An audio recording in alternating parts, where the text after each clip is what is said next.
Good afternoon, everyone. I call this meeting back to order. I move to end the closed session and return to regular session. Is there a second? Second. All those in favor? Aye. All those opposed? That motion carries. We are now in open session. At the end of closed session, the meeting must be certified. Be it resolved that to the best of each board member's knowledge, only public business matters lawfully exempt from open meeting requirements and only such matters as were identified in the motion to go into closed session were heard, discussed, or considered during the closed session. Is there a motion to certify the closed session? So move. Second. We have a motion and a second. May I please have a roll call vote? Yes. Yes. Yes. Yes. Yes. Thank you very much. That carries. Let us now stand together and say the Pledge of Allegiance.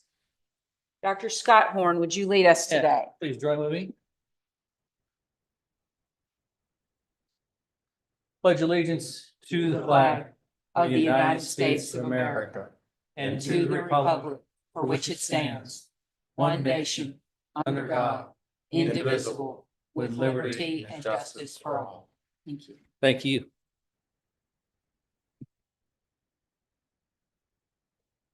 Want to welcome you all here today. I appreciate you coming and being part of our community. We often, each month, we take a moment now to reflect silently and individually on matters that are important to us personally, also to matters that we think would be important to our community, to our county. So I ask you now to take some time, reflect on what is important to you.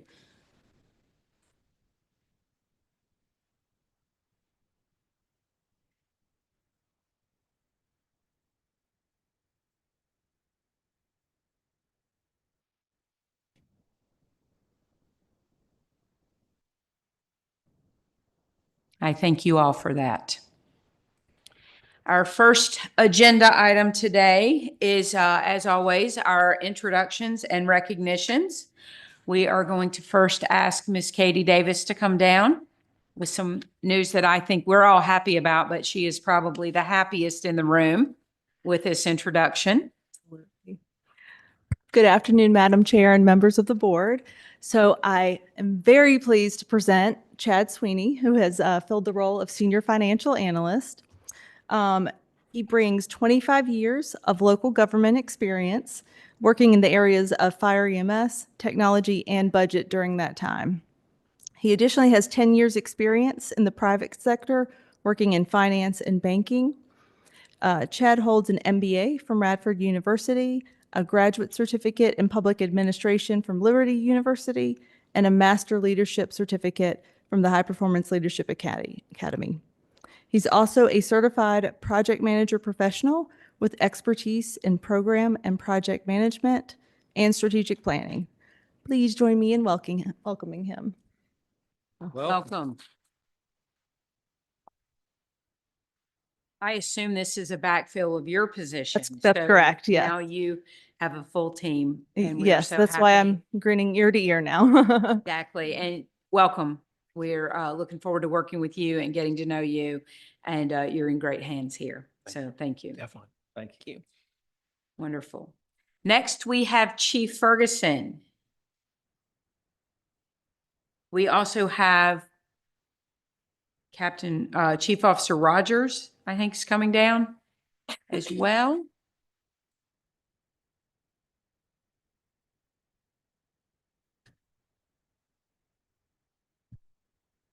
Good afternoon, Madam Chair, members of the board. With me today, I have Captain John Rogers and Lieutenant Jones, acting Captain Jones, is on her way. She's on shift, so sometimes it plays out that way. But we wanted to take an opportunity to recognize both of them for their recent achievements for graduation from what you've heard before of our folks that have attended the Virginia Fire Officers Academy in Lieutenant Jones' case, and in Captain Rogers' case, the Virginia Chief Officers Academy. This is a week-long residential program at the University of Richmond, where their School of Leadership helps coordinate with the Virginia Fire Chiefs Academy and offer opportunities for folks throughout the Commonwealth's fire service to come spend time, learn about other organizations, learn about leadership principles, and the motto is safety through leadership. So really a lot of focus on how to be safe and effective and healthy workforces, as well as really what they deal with as company officers more often than emergencies, which is interacting and working with personnel and managing, leading, and overseeing our workforce. So just wanted to take an opportunity to congratulate them on a job well done and their achievements. John? Wonderful. Thank you. Come on up. Take the mic. Week was like. Give us an idea of what your week was like. So it's a residential program. So I showed up, on a weekend, and I stayed there at the University of Richmond campus. And we went to classes throughout the day with other chief officers that came in to explain how to just do business. Our focus was on leading at the chief officer level, and the biggest takeaway that I had from that week was creating relationships with others outside of my department and those across the state. Had a lot of great speakers and really learned a lot. So it was a great time. Thank you. Was it harder or easier than immunology? It was easier than it. Bet it was. Yeah. I taught him. Yeah. Yes, this is Figured great. that one. I'm so proud of you. That's wonderful.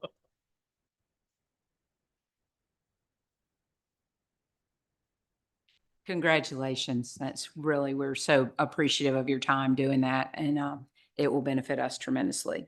So Thank you. Thank you. Chief, while you're here, don't leave. I was hoping to get your thoughts and report on the incident that happened on Ballpark Road with the weather. Yes, ma'am. 2 weeks ago, Sure. I think. So just a quick overview. Basically, there was a thunderstorm cell that moved through northern Botetourt and dumped a little over 4 inches of rain in the Craigs Creek Valley area, and all that runoff plus the water from Craigs Creek at one of the intersections there on Ballpark Road, about 2 miles up, on a private section of the roadway, a culvert pipe that effectively was their bridge, so a 4-foot culvert pipe was washed away and ultimately cut off about 30 properties, homes, some of them rentals and vacation homes, but many of them occupied dwellings by residents up there. One Thursday evening, left with about 14 of those homes occupied with folks that we had to get into and make sure they were okay, let them know the situation and how to get access for help. Or if they wanted to get out that night, we were going to make ways to do that. Thankfully, everybody felt comfortable and confident staying in place, gave us their forecast of any particular needs should they be cut off for multiple days or longer than that. And then really as early as 9:30 that night, I received a call from the governor himself because it had made it all the way to his office because of the number of homes and people that were affected, offering the state's help in any way that they could. Short version of the story, the next morning, all the resources it could be were on site to try to figure this thing out, being that it was on a private section of the road.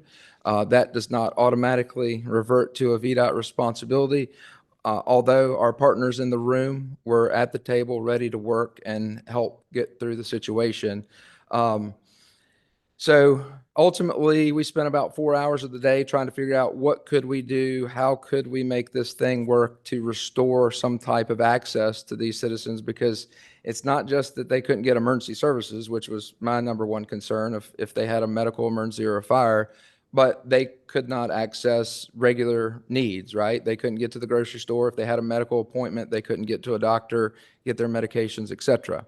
So a lot of folks, stakeholders involved to help make this happen in terms of we got an access road that was mainly for ATVs in the beginning, that the Virginia Department of Forestry stepped up that Friday afternoon and started cutting that out to make way for like a utility pickup truck or a brush truck that normally fights brush fires that we would have had to take in to help douse a house fire if that's what we would have encountered.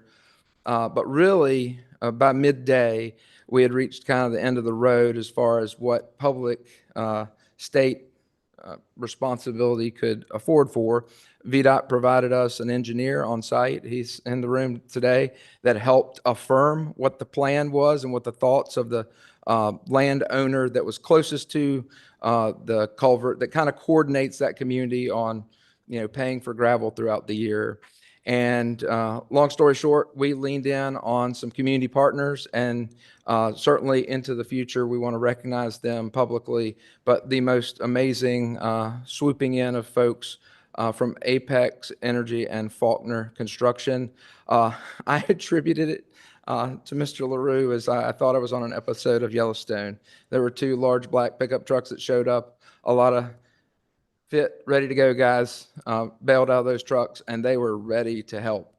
You take away the names of the companies, they were great human beings, and within about 16 hours, the next day, everything was fully restored back to a better condition than it had been in before the flood swept that out of there. And the community up there is extremely thankful, as am I and the rest of the team, that we had some partners on a rainy day that were willing to come in, and they put forth a lot of effort, which I would hold for the details of sharing when they're present, to kind of go over just what a lift that was, because there were bridges to come across and weight restrictions and size of that road restricted some of the heavy equipment, but they spent a full Saturday restoring that community's access to society.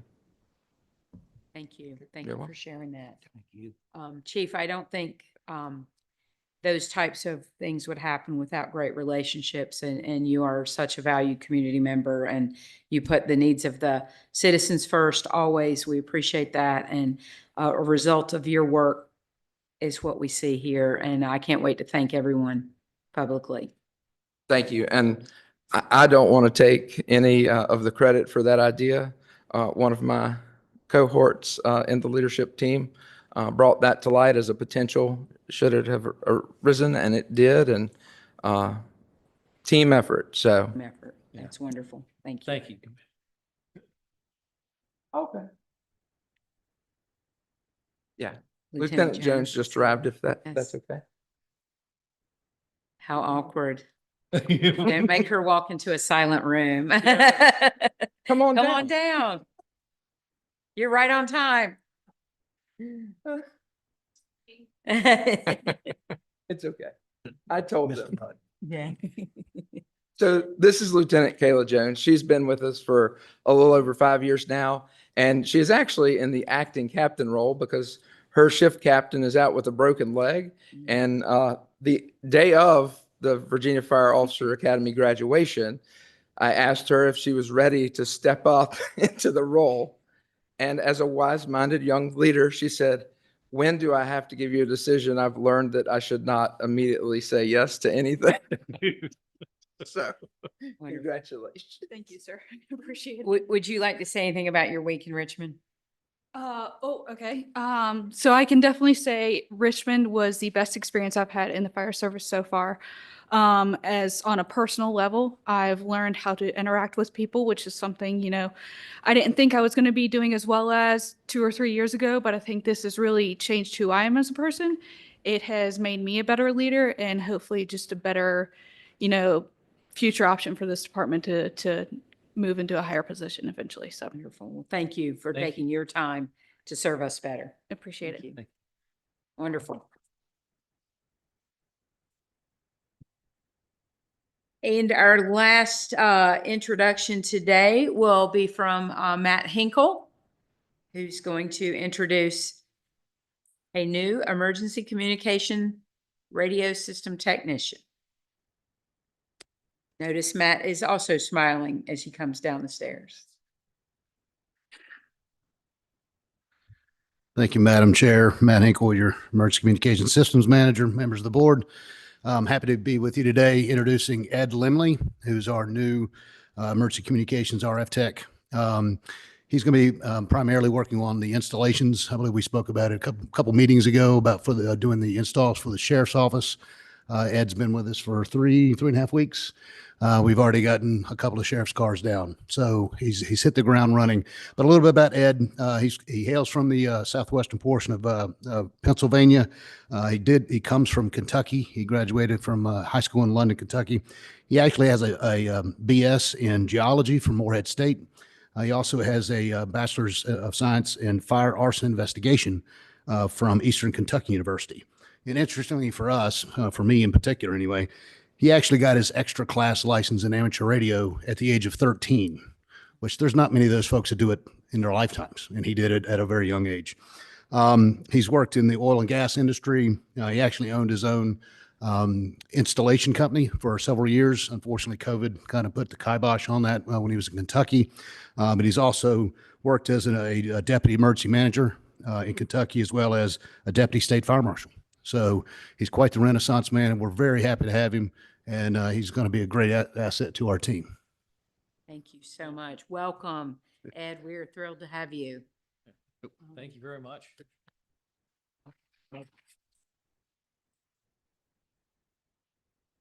We'll move on to our agenda item number 4, our citizen comment period on items that are specific to the agenda. I have a few here.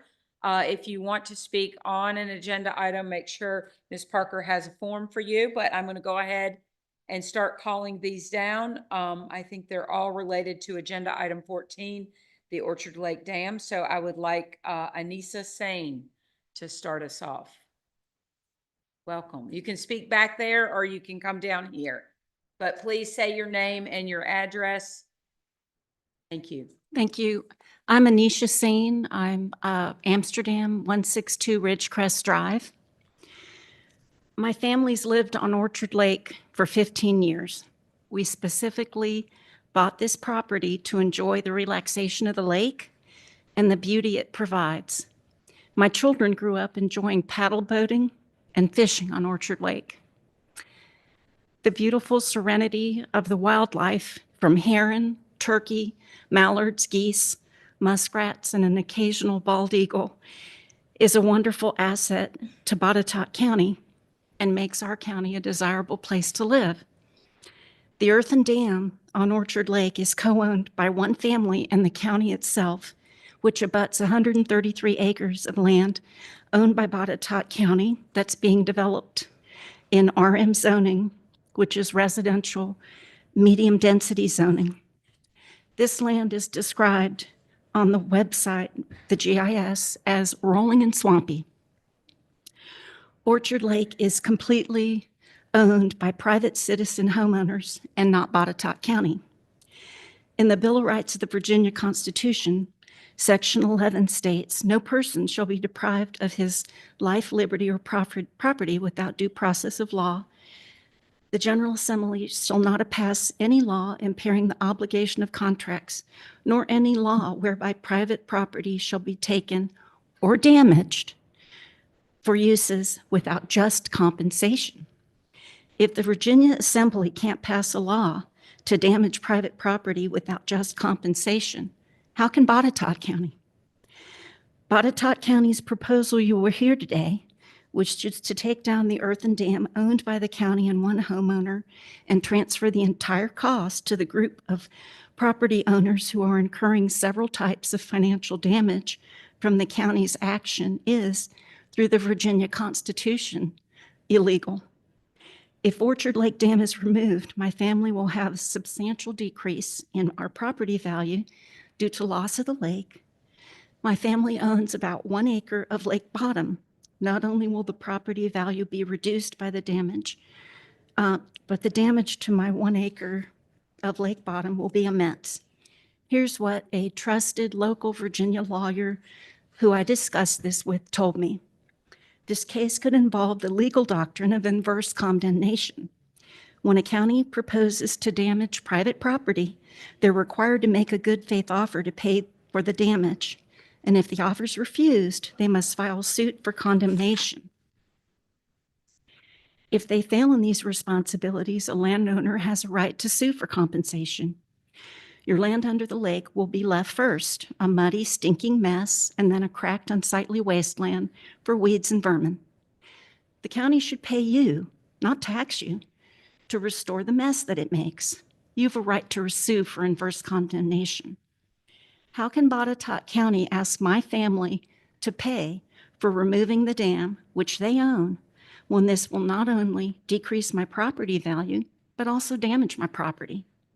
All those who surround Orchard Lake should be offered compensation by the county for reduction of property value and damage to our property, not be asked to pay to damage our property and reduce its value. As the proposal today reads, each parcel holder will pay a portion annually through a tax service. You can finish. Thank you. Through a tax service district. This would be a first for Botetourt County. This is a practice in locales such as Fairfax County, not SOBA. The cost to be assessed annually for an unknown number of years shows, and the provision in the proposed ordinance for this tax to stop once the work is completed is not in the ordinance. Thank you for your time. Thank you. Daryl Fraze.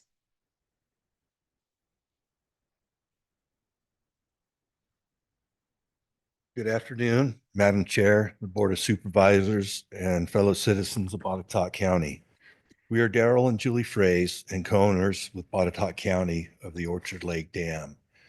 We're here today to urge you to accept the grant and approve the service district for the Orchard Lake subdivision. The Orchard Lake Dam, an earthen dam, has been in place for 80 to 100 years, well past its due date. It was built as a farm pond, and the lake was later subdivided and properties built around it in the creation of Orchard Lake subdivision. Botetourt County has owned this dam since 1995. It's 30 years, and we've owned it for 23. The subdivisions had no HOA or other means to provide for maintenance, tree trimming, any repairs or studies that are needed. We have been the sole caretakers of the dam. We, along with our neighbors, have enjoyed the lake. 3 years ago, we received an engagement letter from the Department of Conservation and Recreation, DCR for short, stating that the dam, based on its height and amount of water it impounds, is of regulatory size now and out of compliance. The owner or operator of a dam, that's you and us, shall be responsible for liability for damage to the property of others or injury to persons, including loss of life resulting from the operation or failure of an impounding structure. We now own a dam regulated by the state of Virginia. Very expensive, yearly fees and studies. After initial meetings with the county, we held 2 meetings with the lake homeowners. There was no interest in forming an HOA to fund the studies, the inspections, the maintenance, and insurance needed to operate the dam. Our annual inspection is due again, and our 2-year conditional operating certificate is expired. We need a dam break study, an emergency action plan, and many other things. It is all very expensive. The cost for us is prohibitive, and the liability keeps us up at night, as it should you.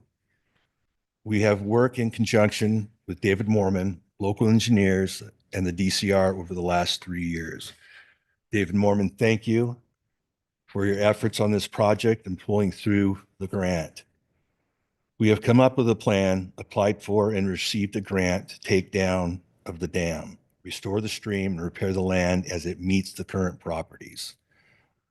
We were giving a matching grant for $1 million project that would provide $500,000 in matching funds and $5,000.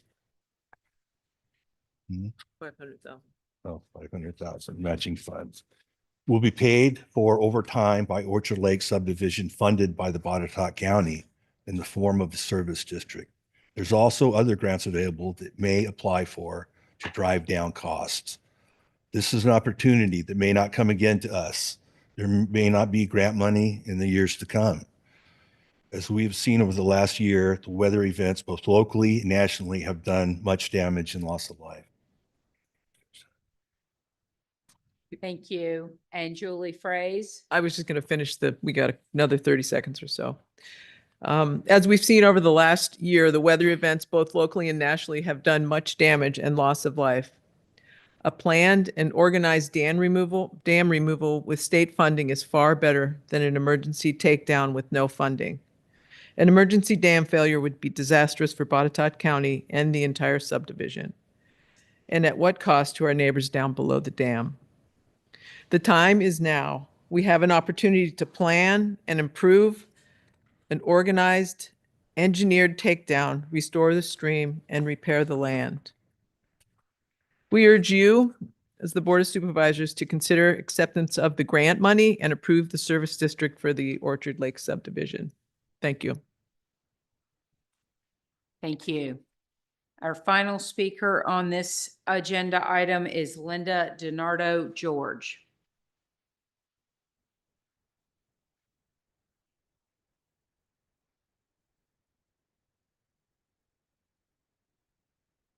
Hello, Madam Chairman and Board of Supervisors. I'm Linda DiNardo George. I'm also a resident in Orchard Lake, and I'm here to speak to you today about the agenda item for the service district. I'm sure this is unconventional, but we've had meetings with some of our neighbors, and I do just want to reiterate, I'm completely in agreement with everything that Anisha is stating, completely in agreement with that. We also feel lost, but I won't go. I know we don't have a lot of time, so I'll focus on the service district. I will make one comment about the HOA. As owners of property on the lake, we actually did not come together and make a final decision on that. We were all waiting to hear. I just want to make sure that everyone knows that there was no consensus among the property owners to not have an HOA. So I just want to state that. But I'm here to ask a couple questions. I know you can't answer at the moment, but these are just some thoughts. I'm not an expert in this area, but I do have a background in business. And before we do any project or go forward in the area of IT or in finance, which I've worked in both, there's a huge amount of planning that goes on, which is usually attached to numbers and budget items. But I'm wondering why we're introducing a service district for Orchard Lake area prior to having the dam break inundation study to determine the hazard classification of our dam. To my knowledge, we have no quantifying numbers to know the cost of remediation or breach. And the notes in the BOS documents state that the cost of compliance are prohibitive. How are you arriving at that conclusion is my question. And can you provide full documentation and quantitative numbers for each option?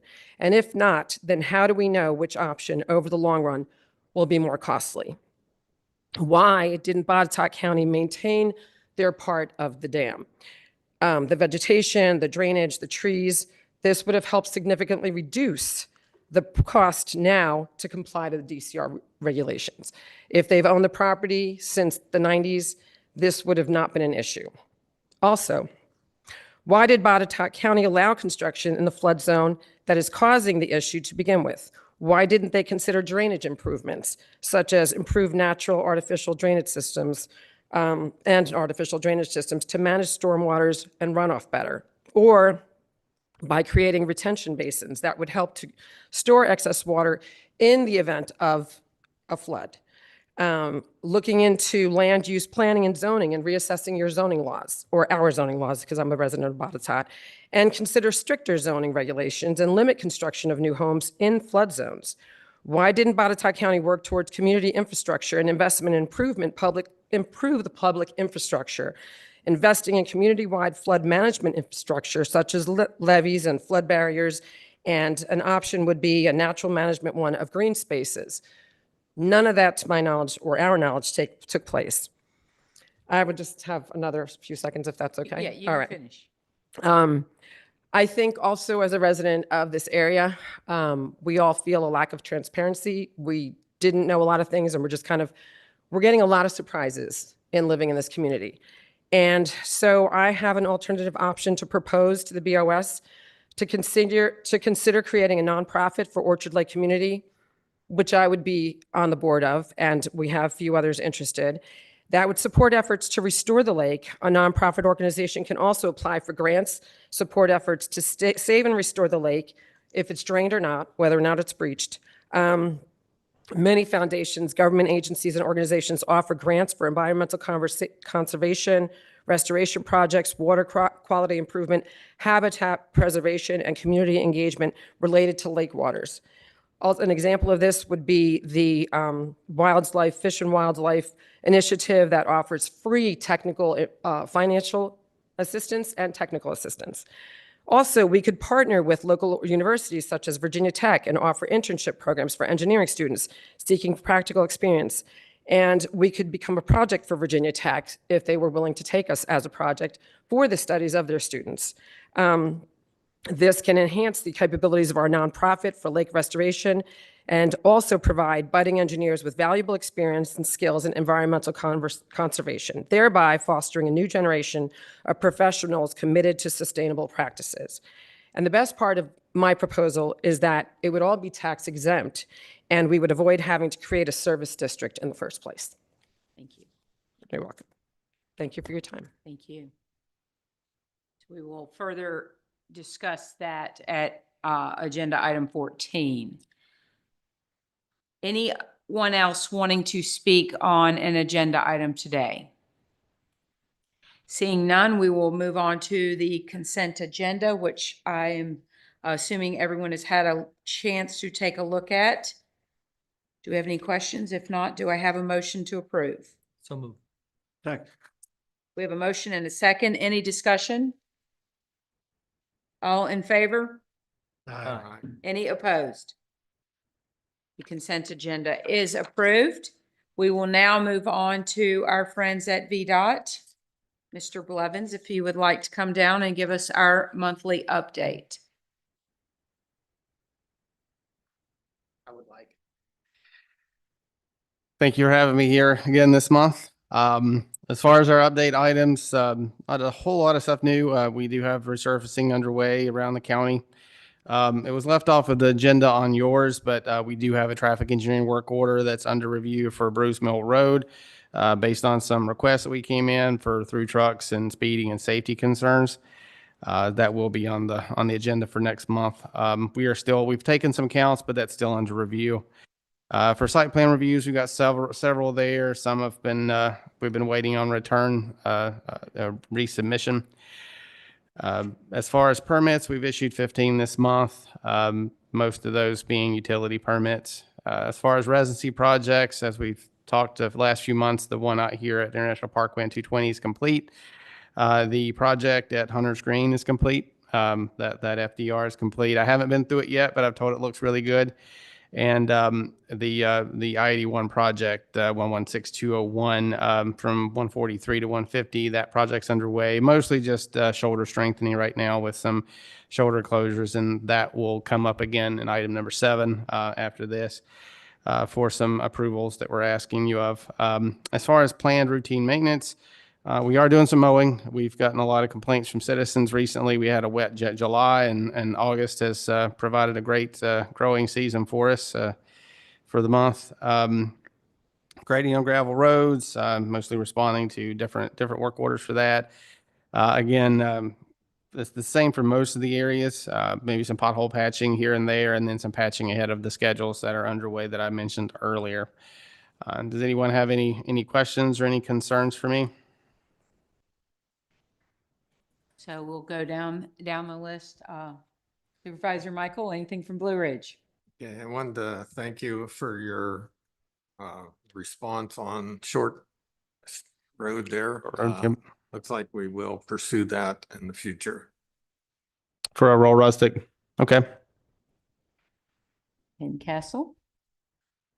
Yes. I did have a complaint from out on Grove Hill Road. I did inform them that I know you're out mowing and all that, but I think the Johnson grass is going to take over the world eventually. Basically. But yeah, that was out on Grove Hill. Town of Fincastle reached out to me to thank you for the work on the sidewalks and all that good stuff. Plus the lack of visual roadway there at back and 220 where the construction fence was kind of in the way and maybe some grass and all that. And appreciate y'all's work on that. Yeah, we worked with them to move that away. We'd gotten another complaint, and they had moved it back a little further. So I think it's a little better now. We were actually gonna suggest they just close that section and push everybody out North Roanoke Street until they were finished, but they were able to pull it back, which was good. I think that was good for everybody. So, Yep. Yep. Good deal. Thank you. thank you. Amsterdam? Any progress on the traffic calming we talked about in the area of Camellia, Azalea? We haven't done any further reviews, Supervisor Clinton. Like I said, the one we did several years ago would probably still stand. I doubt very seriously very much would change. We can revisit it once houses are built in the new neighborhood. I think you may see a change there then. But trying to do anything substantial there without any major changes to the neighborhood yet would probably yield the same results. So we hadn't looked in that further, but I think if the folks in the neighborhood would like to reach back out to us through county staff at some point in the future as that neighborhood's under construction, we can look at that a little further then. Okay. Yeah. Thank you. And Valley? Yes, I want to say thank you very much. It's been many, many years I've been working on this Hunter's Green. And we've heard from a few people there. It's very, very nice. We did have a chance. My wife and I did go through Hunter's Green, and it is very nice. So thank you very much. Hard You're work, welcome. I know, but well needed. And the cul-de-sac that you'd asked me about in your neighborhood there, Sierra Court. I wasn't going to bring it up, but since we've talked about that monthly, I wanted to go ahead and say that we had been working with Aqua.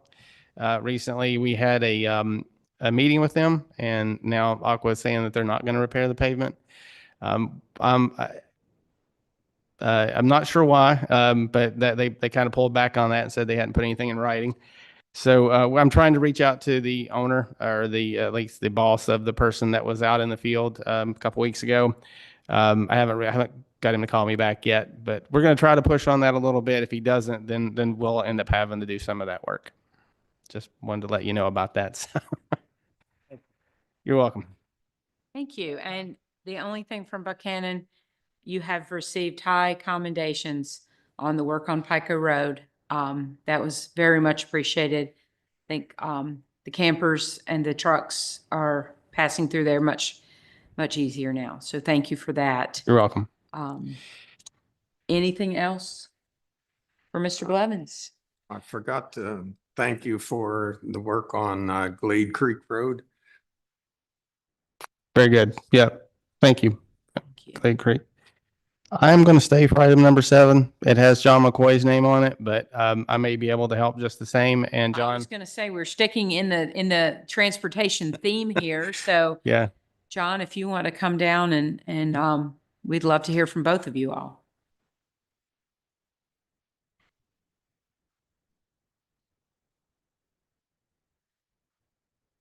In short, what we're asking for is for the board to consider a resolution in support of the current project that I mentioned a few moments ago for UPC 116201. That's the I-81 widening from exit 143 to exit 150.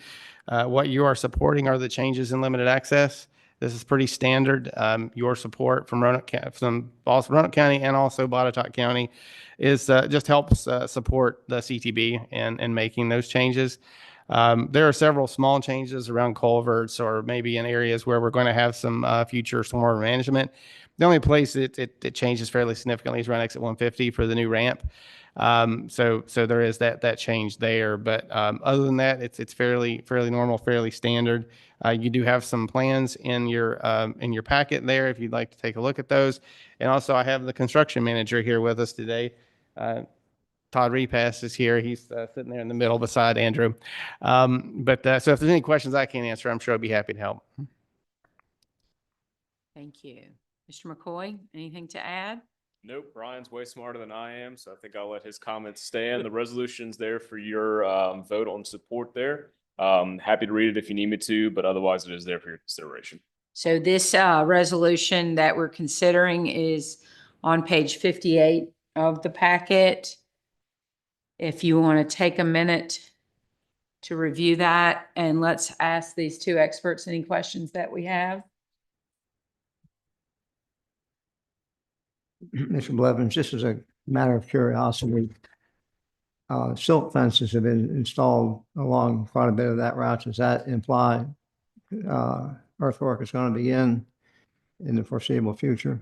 Yes, actually, some of that's already underway. Mostly it's just shoulder widening and strengthening. So anytime we disturb erodible material, we have to do ENS. So as they dig down to in the shoulder to build that pavement back up to make it stronger for when we shift traffic, that's what that's there for.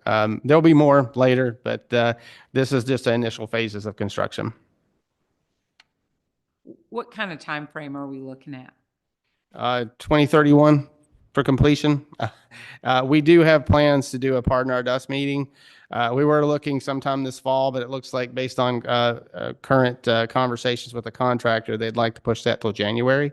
So both the county staff, citizens will be able to come in and ask questions about timeline, traffic shifts, that type of thing over the course of the project. Do you anticipate just traffic shifts? Are we going to close lanes during this? We're already closing lanes at night. Yeah. We would do everything we can to keep those open as much as possible. 81, of course, carries a lot of traffic through our area, so closing that would not be advisable, at least whenever traffic's heavy, like during most of the day. Like I said, we are doing some lane closures at night, and that generally functions fairly well. But there will be some shifts later on. Once they widen the southbound through a certain section, and I don't recall the mile markers, but all northbound traffic will be shifted to that side for a short period to be able to reconstruct the northbound out of traffic. Are there going to be noise considerations for neighborhoods or for homes? It's already a part of the preliminary plans. This being a design build, they are designing as they go. But the majority of that's already been considered. Any place where the property is dense enough to require noise walls have already been a part of that. So I know we've had some questions around Reservoir Road. That area was not considered for sound walls, but there are other areas here where it's dense enough, mostly from 143 to 146 area, where the sound walls will be on the southern side of the interstate, but mostly along the northbound side. So. Other questions? Do I have a motion to act on the resolution that's before you? So moved. Move to approve? Second. We have a motion to approve and a second. Any further discussion? All in favor? Aye. Any opposed? That motion carries. Thank you both very much. Thank you. We will now bring down Ms. Davis. Katie, come on down, please, for the next 3 agenda items. We will start with the approval of transfers and additional appropriations. Good afternoon again. For the month of August, we have 2 budget transfer requests. They're really related to the same items. So what this is essentially an administrative transfer related to the 3% cost of living adjustment and the 1.5% bonus that was approved as part of the FY26 budget. So this is not anything new. This is just administratively moving those funds from the bucket it was held in and distributing it to the departments. Additionally, we have some funding being transferred from the Traffic Safety Fund and Court Security Fund. That's to cover an additional 0.5% one-time bonus to the Sheriff's Office employees only. Okay. For appropriations, we have 5 appropriations this month. The first includes multiple appropriations to the jail, dispatch, and Sheriff's Office related to the reimbursement of various expenses. There is one to appropriate funds to transfer to the EDA related to the sale of surplus property. There's one to appropriate funds to the libraries for donations received. The next is to appropriate donations received in fiscal year 25 to the Sheriff's Community Outreach Fund. And the last is to reappropriate or roll over the FY25 balance to 26 for the Community Outreach Fund. And those are 2 separate things. So hopefully I didn't confuse you by putting them back to back. So essentially, because those funds have been designated for a specific use, we roll over those funds each year. Okay. It is requested that these transfers and appropriations be approved by the board. Are there any questions at this time? Any questions?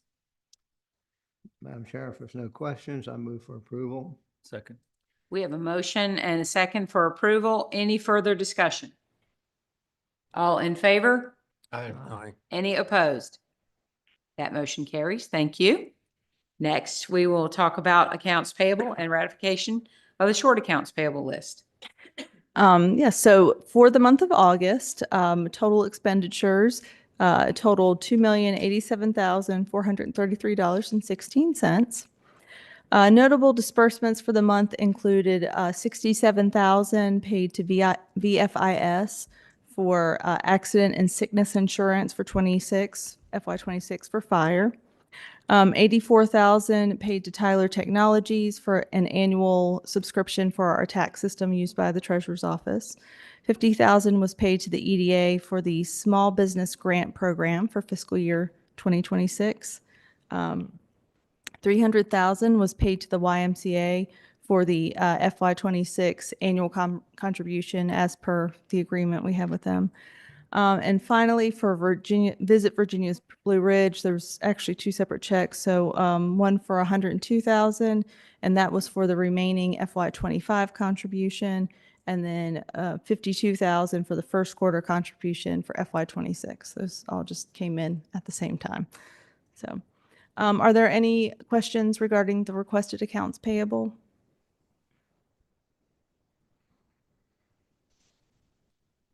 No questions. Move for approval. Second. We have a motion for approval and a second. Any further discussion? All in favor? Aye. Any opposed? That motion carries. And agenda item 10, approval of Personal Property Tax Relief Act for 2025.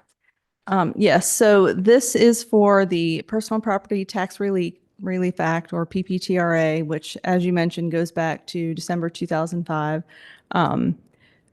Essentially, each year, the board has to adopt the percentage for how that money is to be allocated.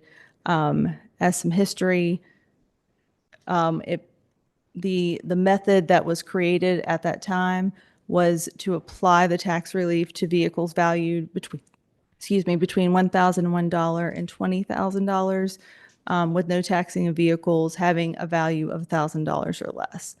So we have been receiving a state block grant every year since then, but the dollar amount does not change, which means the percentage allocation does.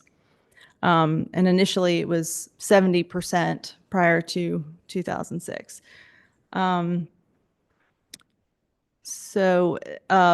2006, the board did adopt a specific relief method to apply the state relief on a per vehicle basis and reflect that in the tax bill.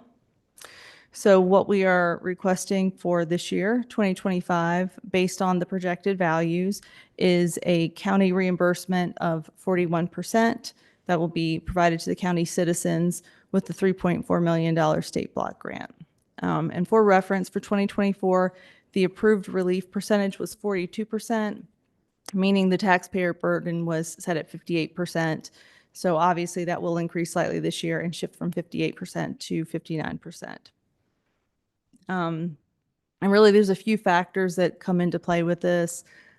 Change in used car values, the number of qualifying vehicles, and the value base all affect those. I did look at the year prior and it was the same as it is this year. So 2023, it was 41%, went up to 42% last year, now back down to 41%. It is required by the state that the board annually adopt a resolution setting the percentage, and excuse me, the attached resolution establishes the percentage at 41% for the 2025 tax year. So it is recommended by staff that the resolution be attached, which establishes the percentage reduction for personal property tax relief at 41% for the 2025 tax year. So that resolution is found on page 129 of the agenda. You have that before you. So if you'd like to take a moment Look at that. Are there any questions for Ms. Davis?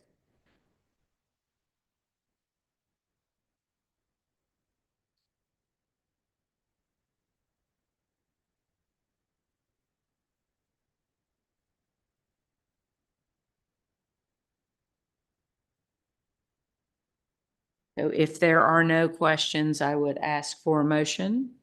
I'll move for approval. Second. We have a motion and a second to approve this resolution that sets forth the allocation percentage for personal property tax relief for the 2025 tax year. Any discussion? All in favor? Aye. Any opposed? That motion carries. Thank you. Thank you, Ms. Davis. And we will now bring down Ms. Pendleton for a while.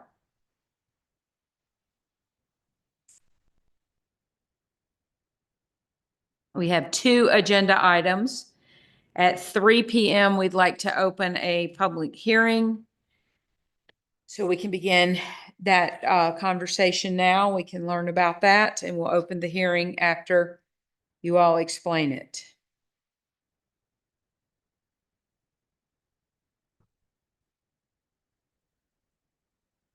Thank you, Madam Chair, members of the board. I'm going to delegate to someone who is much more capable of making this presentation and public hearing items than I am, but I will be happy to answer any questions that we may have that she can't answer, but I doubt that's going to happen.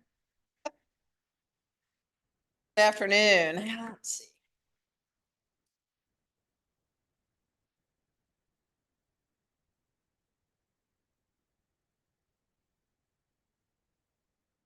As you know, we've been working on community development fee structure, started with planning and zoning, and then decided to go ahead and, where are we here? Okay. And then decided to add the building fees in at the same time. There are a couple of outstanding fees that we haven't adjusted yet, and I'll bring that up at the end of the presentation.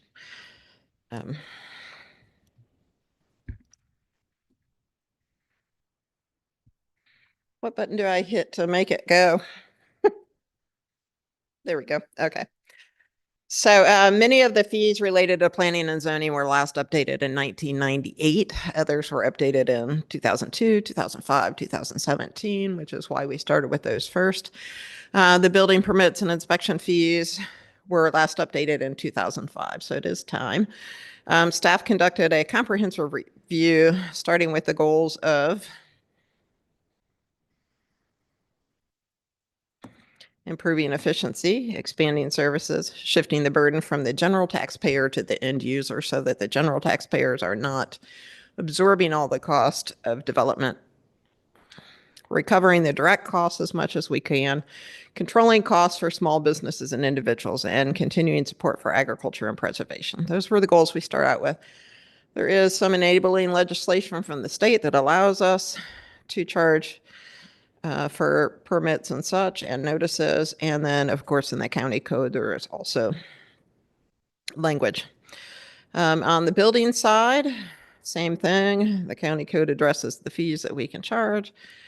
And then we'll talk a little bit about the state code levy. As you may be aware, anything that's issued in accordance with the statewide building code is assessed a 2% levy on our permits, and we've just been paying that, and you'll see as we go forward that we want to start recouping those fees as well.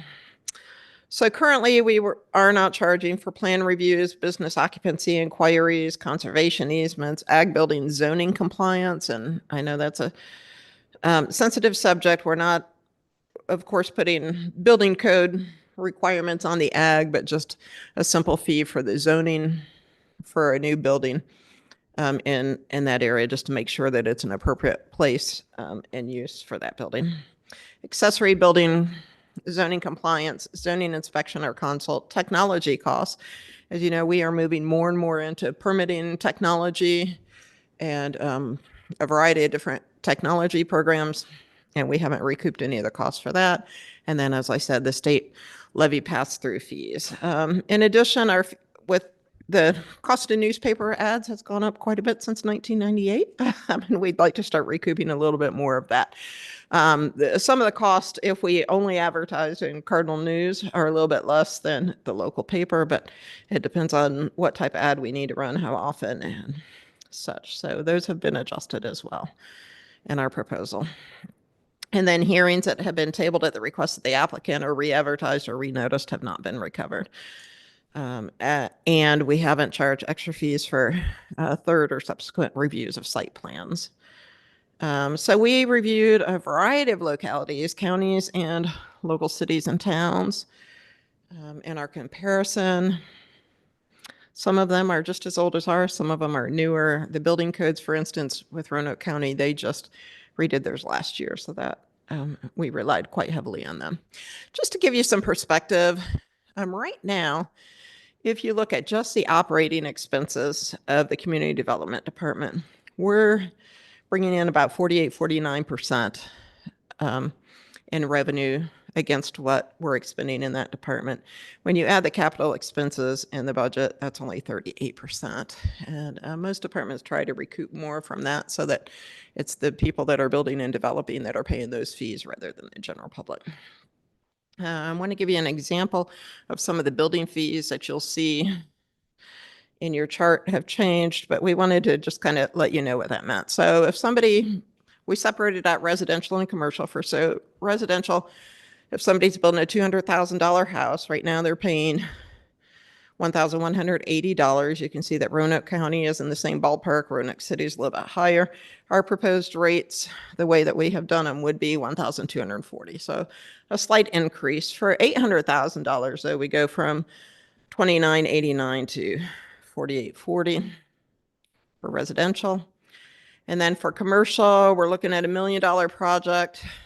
It went here from $3,265. Like I say, Roanoke County is just slightly lower. Roanoke City is twice that much.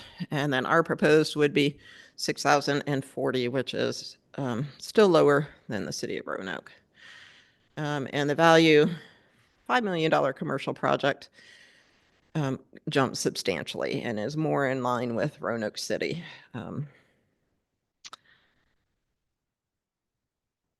The state levy, the pass-through fees, you can see on the chart, we've been paying out in FY22, $6,400. Of course, last year we had the wind farm and we paid out $11,000.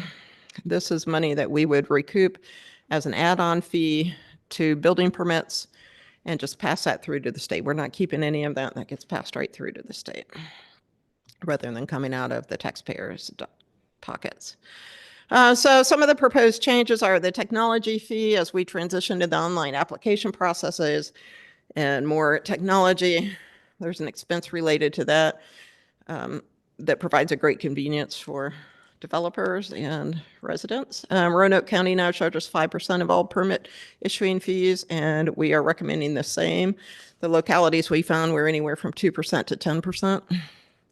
Advertising fees, the recommended changes in the fees include advertisement fees. So where you see an increase in the zoning fees, a lot of that is to, or some of that is to recoup advertisements. And then the biggest change we made with the zoning is that we combined some districts. So instead of having a separate fee for R1, a separate fee for R2, R3, and R4, we've combined those into appropriate categories and charge the same fee for each of those highlighted categories. We've adjusted fees where appropriate to reflect advertising fees and staff time. The rezoning fees, we've increased per acre. That means that what we were trying to get at is the larger properties are paying more than the smaller properties so that we're not hurting the people that are just doing one small project versus a large subdivision. So we increased the per acre price from $15 per acre in most of the categories to $25 per acre to better differentiate between the small developers and the large comprehensive development. The SC, POP, TND, PUDs we're already currently at 30 acres and we recommend keeping that. We did simplify the building permit fee structure as well. We had a I think 5 categories before based on value, 0 to 5,000, 5,000 to 20,000, et cetera. We have simplified that, used the same formula across all values. It did decrease the cost for many of the lower tiers, not all of them, and it increased the cost significantly for projects over $300,000. And it escalated from there, as you can see from the charts in front of you. The proffered condition fee, most localities charge the same fee for proffered condition changes as the original zoning permit. We're recommending doing the same. We had, and taking off the per acre fee, but just charging the base rate for that.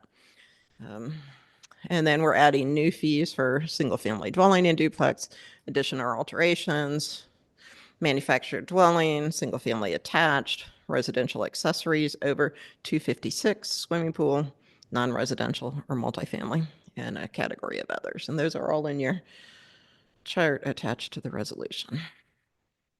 Finally, I think this is finally, we'll see in a minute.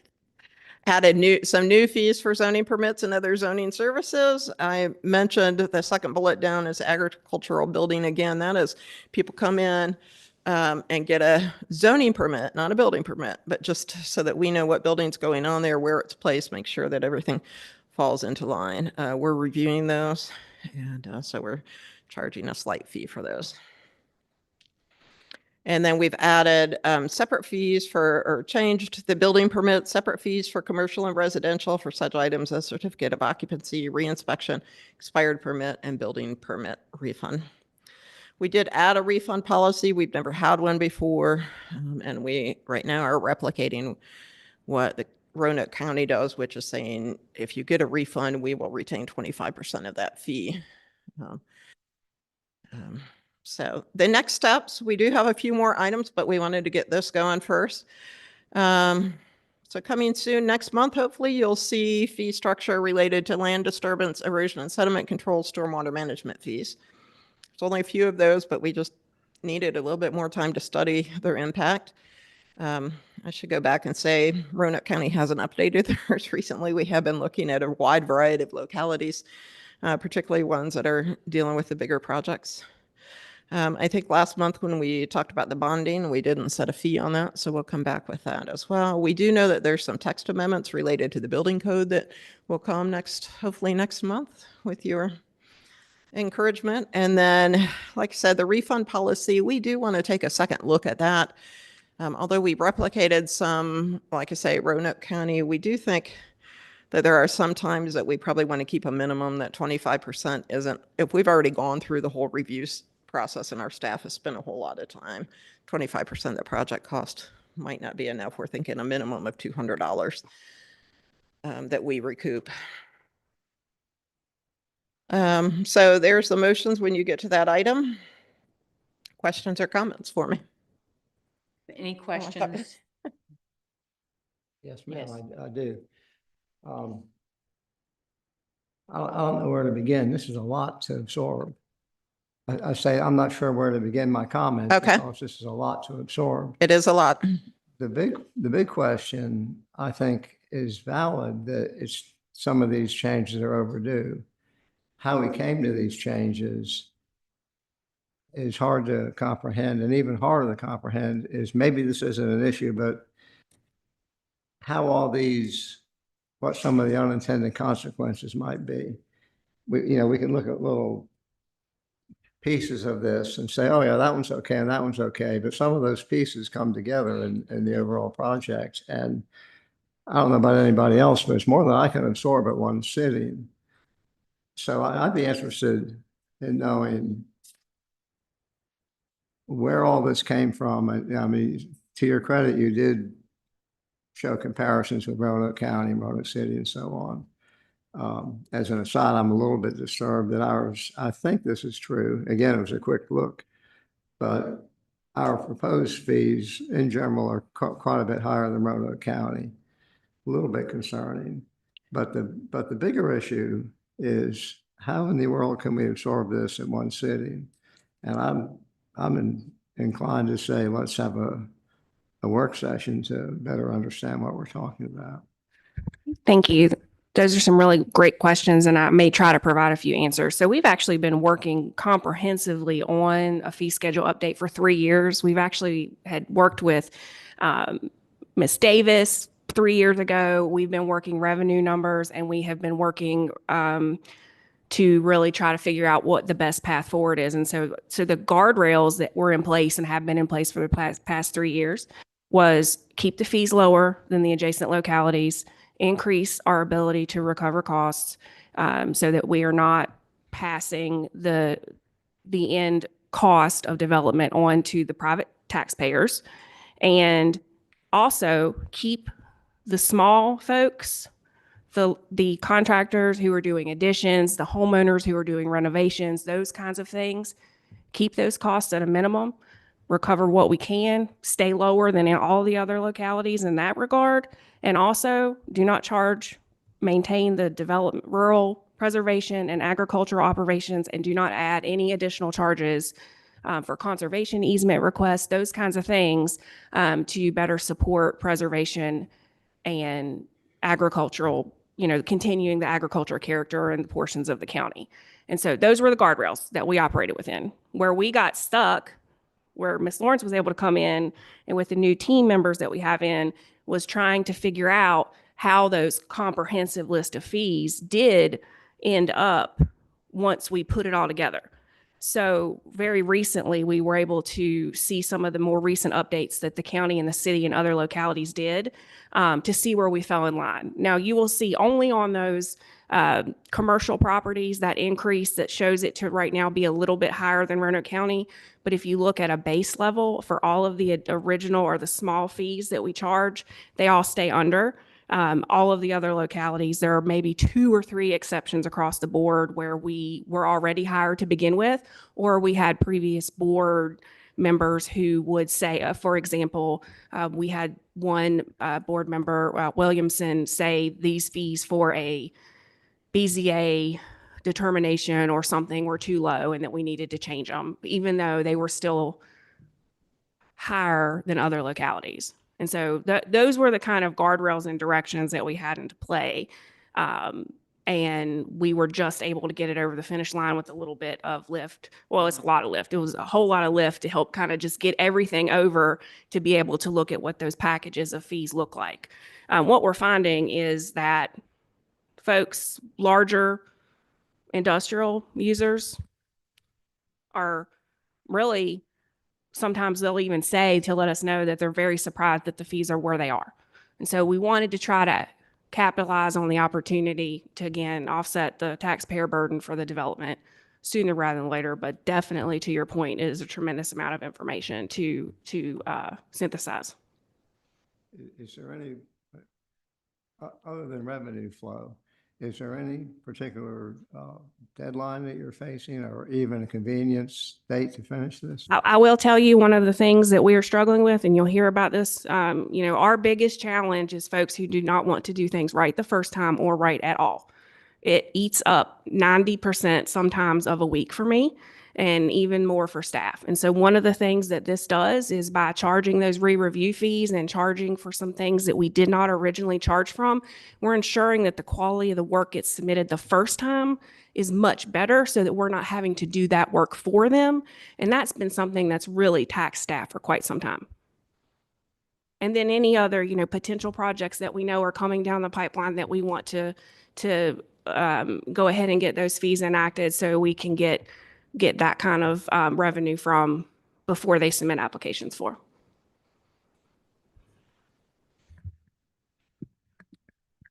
Madam Chair, hopefully, I think it would be appropriate to go ahead and have the public hearing today. And, Sure. And Before I open that, I am going to open the public hearing. I do want to ask, one thing I found really interesting was the pie chart that showed what percentage of your costs basically were coming in through fees that you accept, that you get, as opposed to what the taxpayer, the general budget, bears.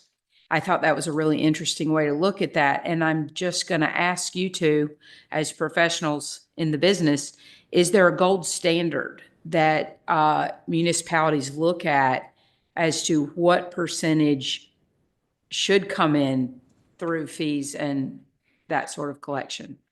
Is there something we're striving for there?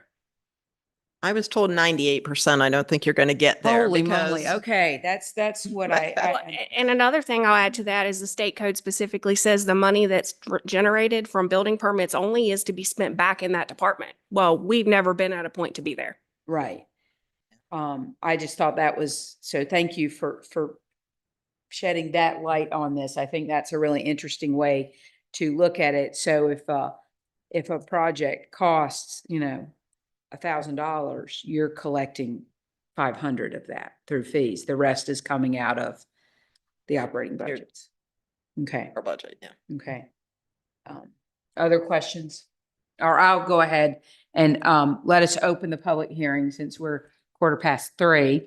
So I'd like to open the public hearing to comment on the resolution to change the community development fee schedule. Would anyone in the audience like to speak on that?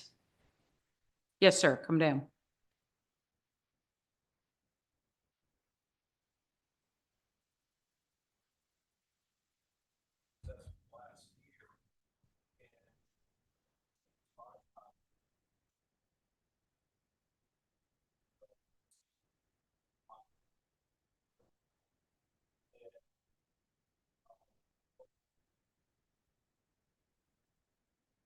Other comments? Yes, sir.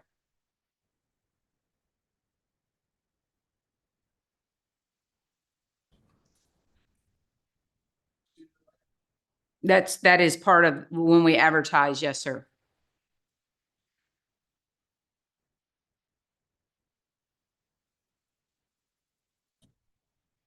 Would you all like to comment on what we are doing? Well, we are doing, Yeah,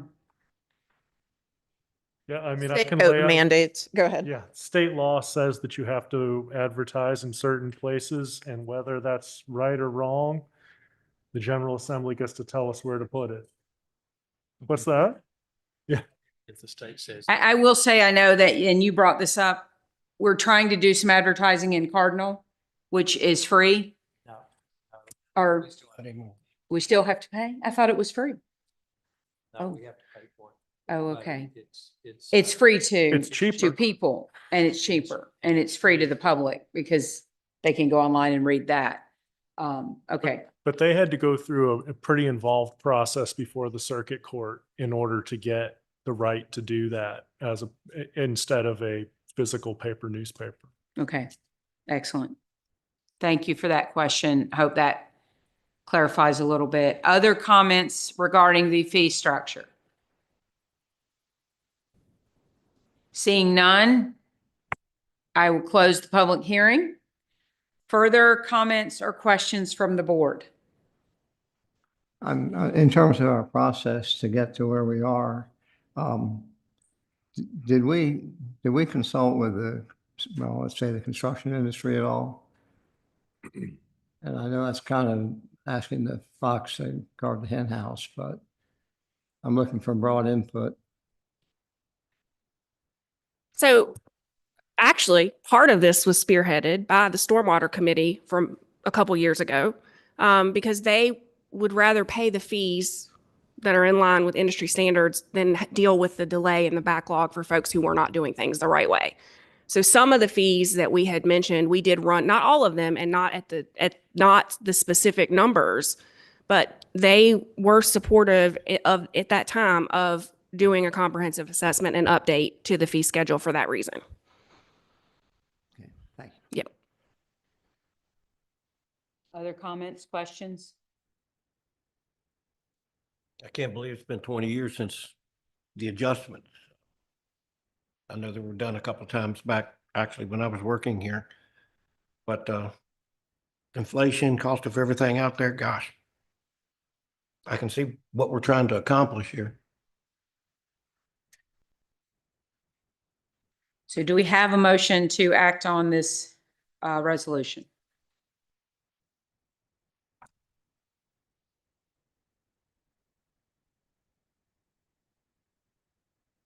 We can make a motion to approve it, or I guess not approve it. I agree with Supervisor Clinton. I'd love to have at least a little sit down for some more questions. Is a lot to digest here.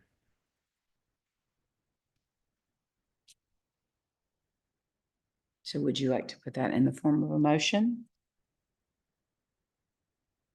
Or is there a time limit that you would like to have? Bring this back up. What about if we, I'm not sure the best way to do this, if we want to get together with community development before the next board meeting and vote on it at the next board meeting for further questions to be answered? I think that would imply tabling it for this meeting and doing what you're proposing. Yeah. I would think that would be time well spent. And I think we can find a time this month to, And bring that up. as for a community motion. development to work Yeah. with the board. We'll make the motion. You make the He'll motion. make the motion. Go ahead and make the motion, Steve. I'll move that we postpone our decision on this by tabling the motion until the September meeting, with work sessions between individual board members and community development to take place between now and September to gain a better understanding of the rationale behind some of these. Okay. And this motion's getting too long, but that's the purpose, understand the rationale. And moreover, understand the combined effects of some of these things. So the motion is to table a vote on this amendment today. We will bring it up at September's board meeting. And community development will hold meetings with one or two board members before that time to answer questions and address the implications. Sounds good. Is that good? Okay, that is the motion put forward by Supervisor second. Clinton, seconded by Supervisor Nicely. Any further discussion on this? All in favor? Aye. Any opposed? That motion passes. Thank you. Next, update from community development. Before I get started on that, I have a suggestion for consideration by the board. At last month's meeting, and I had planned to bring this up with this presentation, but at last month's Planning Commission meeting, they have asked for the potential to hold a comprehensive plan joint work session with you all. That would not need to be advertised, but we would notice it 3 days in advance. Is there an appetite to potentially combine that into one meeting? Is that too much to synthesize in one meeting? Would you rather do the 2x2s here, or would you rather us block out a couple hours to dig into both things? I just want to throw out those options, and we will make whatever the pleasure of the board desires happen. What would be the pleasure of the board?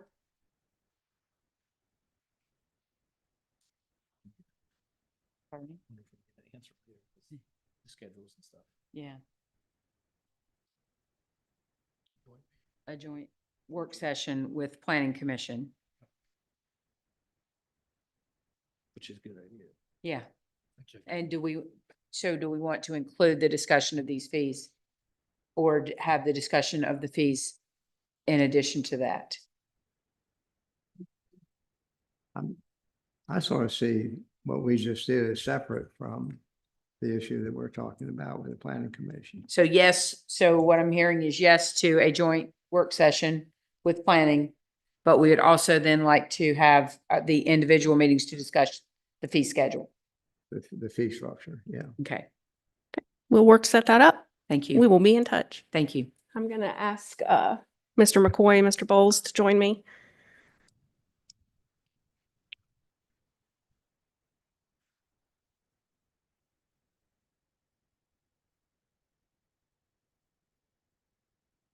All right. Well, I would say that this is actually one of my favorite things to do. And it's been a year since we last presented, and we were talking about that internally, that it really does kind of feel like yesterday. But it has been a year since we've given this update. So some of my slides look similar. We don't want to reinvent the wheel every day, right? I'm going to start off differently though than I did last year. And the first thing that I want to do is to apologize to my team for not having the time to provide them as much information to showcase the work that they've been doing. The list and what I'm about to show you is incredibly inconclusive. I wish I had more time. I wish I had more opportunities to both talk about the good work they're doing as well as support them. Also want to apologize to the people that we serve. We have not been able to provide a level of service that Botetourt expects. And as you know, because you heard me say this last year, we have not been fully staffed since COVID. We've been running triage like an emergency department. I just had that conversation last week. And it means that we cannot respond or review plans or get permits out the door the way we want to. We've experienced frustrations from our customers, and I'm going to tell you why I'm telling you this in a minute. And we ourselves have been frustrated. And I will tell you that this is not a team that takes it lightly to let anyone down. The workload has forced us to do that. Even working extra hours, we take off and put different hats on so fast, we probably all have a little whiplash. But even then, I've yet to see a single person on this team put themselves first or stay down for too long, and I am increasingly and incredibly proud of them. There's one thing I wanted anybody that I lead to take away from me, and that's I'm always going to lead from my heart, and that's why I want you all to know. That is why I'm presenting this. And I think they'll tell you when the times get tough, I try to direct them back to the why, not to just communicate why we may be slower to respond. We're being creative, for example, or why we regulate the way we do. Sometimes that's because the state makes us do that. But I hope this presentation will provide some insight into some more of our whys. And I love numbers, but the numbers tell a story. So I'm going to turn over the who we are to John and Mark. People don't always know who does what, but planning and zoning is tasked with, is my use allowed on a piece of property, and helping plan for a future vision. Development services, what regulations do I need to follow to safely locate on an existing or new site? Even more and more every day, I see those two groups work together and help each other. And these, they're almost blending, these two boxes. So this is the team today. It has changed in the last week. It changed 2 weeks ago, and I'm really, really hopeful that by the end of the week, it's going to change again. Those green boxes, we had a lot more green boxes than blue boxes, and so I am super thrilled just to see this up on the screen. I'm going to let Mark and John talk more about the people, though. Just an example, when we were working through some of the numbers, not only has the value of the fees and the work been doing increasing, but the volume has also increased. And so just in FY25, we went from processing 2,541 different things that we would charge a fee for to 3,032. And as you can see, the value of the permits that came in, these fees have increased by over almost 200,000 in the last calendar year. So again, the why behind maybe some of our lags and our response times. I just thought this was really telling to share. I shared this with you last year. Just in 1 month, the team has issued over 80 permits last month, 634 inspections with 2 building inspectors. And that one building inspector is our building official and development services manager. So when I talk about whiplash and hats, I mean it. 14 new dwelling units. So there's 14 people who got the keys to their new homes last month. Continuing to see, and I've got a list of all the things under construction and all the folks that are, having expansions or things that they're going on in the county, and you see it, I see it. Everybody was super jazzed up. Fish and Pig was a final commercial CO we were able to issue. And I celebrate that because we have a lot of temporary COs trying to get folks all the way across the finish line. And they were so wonderful to work with to get all the way across the finish line so we could close that out, because that helps. We have a lot of things that have one little thing out there. Last July, we finalized 41 permits for $4.7 million.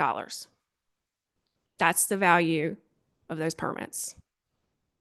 This July, we finalized 46 permits for over $15.6 million in revenue. So when we talk about the importance of the fees and what we're capturing, and we're turning this over to then be able to capture the tax revenue on $15.6 million in permits to close that out. That is astounding. That number really just kind of knocked me out of my chair yesterday or last week when I was working on the presentation. Same thing. You see a lot of the different numbers in fiscal year 24 to 25. Again, 967 permits valued at over $87 million. Fiscal year 25, 916 permits valued at over $187 million. 5,500 inspections with 2 inspectors for the majority of the year, and 3 for some parts of that. 125 new keys for homes for folks to call Botetourt home. 98 small businesses getting a home occupation permit so that they are able to, whether it's their primary hustle or side hustle. I have one, some of my team has one, doing things that fill our cup, that really help generate, income for these homeowners. We processed 76 subdivisions, 5 major subdivisions, 22 site plans are currently outstanding. And then 18 site plans and 14 revisions were processed. And that speaks back to the collection of fees. So if we're processing 18 site plans for the first time and 14 of them are coming back in for revisions, it means that maybe could have been done a little bit better so that we have one commercial project right now that's on its 12th revision, 5th after construction. And you can imagine that is eating up a tremendous amount of staff time and resources. Do you know off the top of your head the 5 major subdivisions this year? Millstone, I want to say Greenfield Residential 1.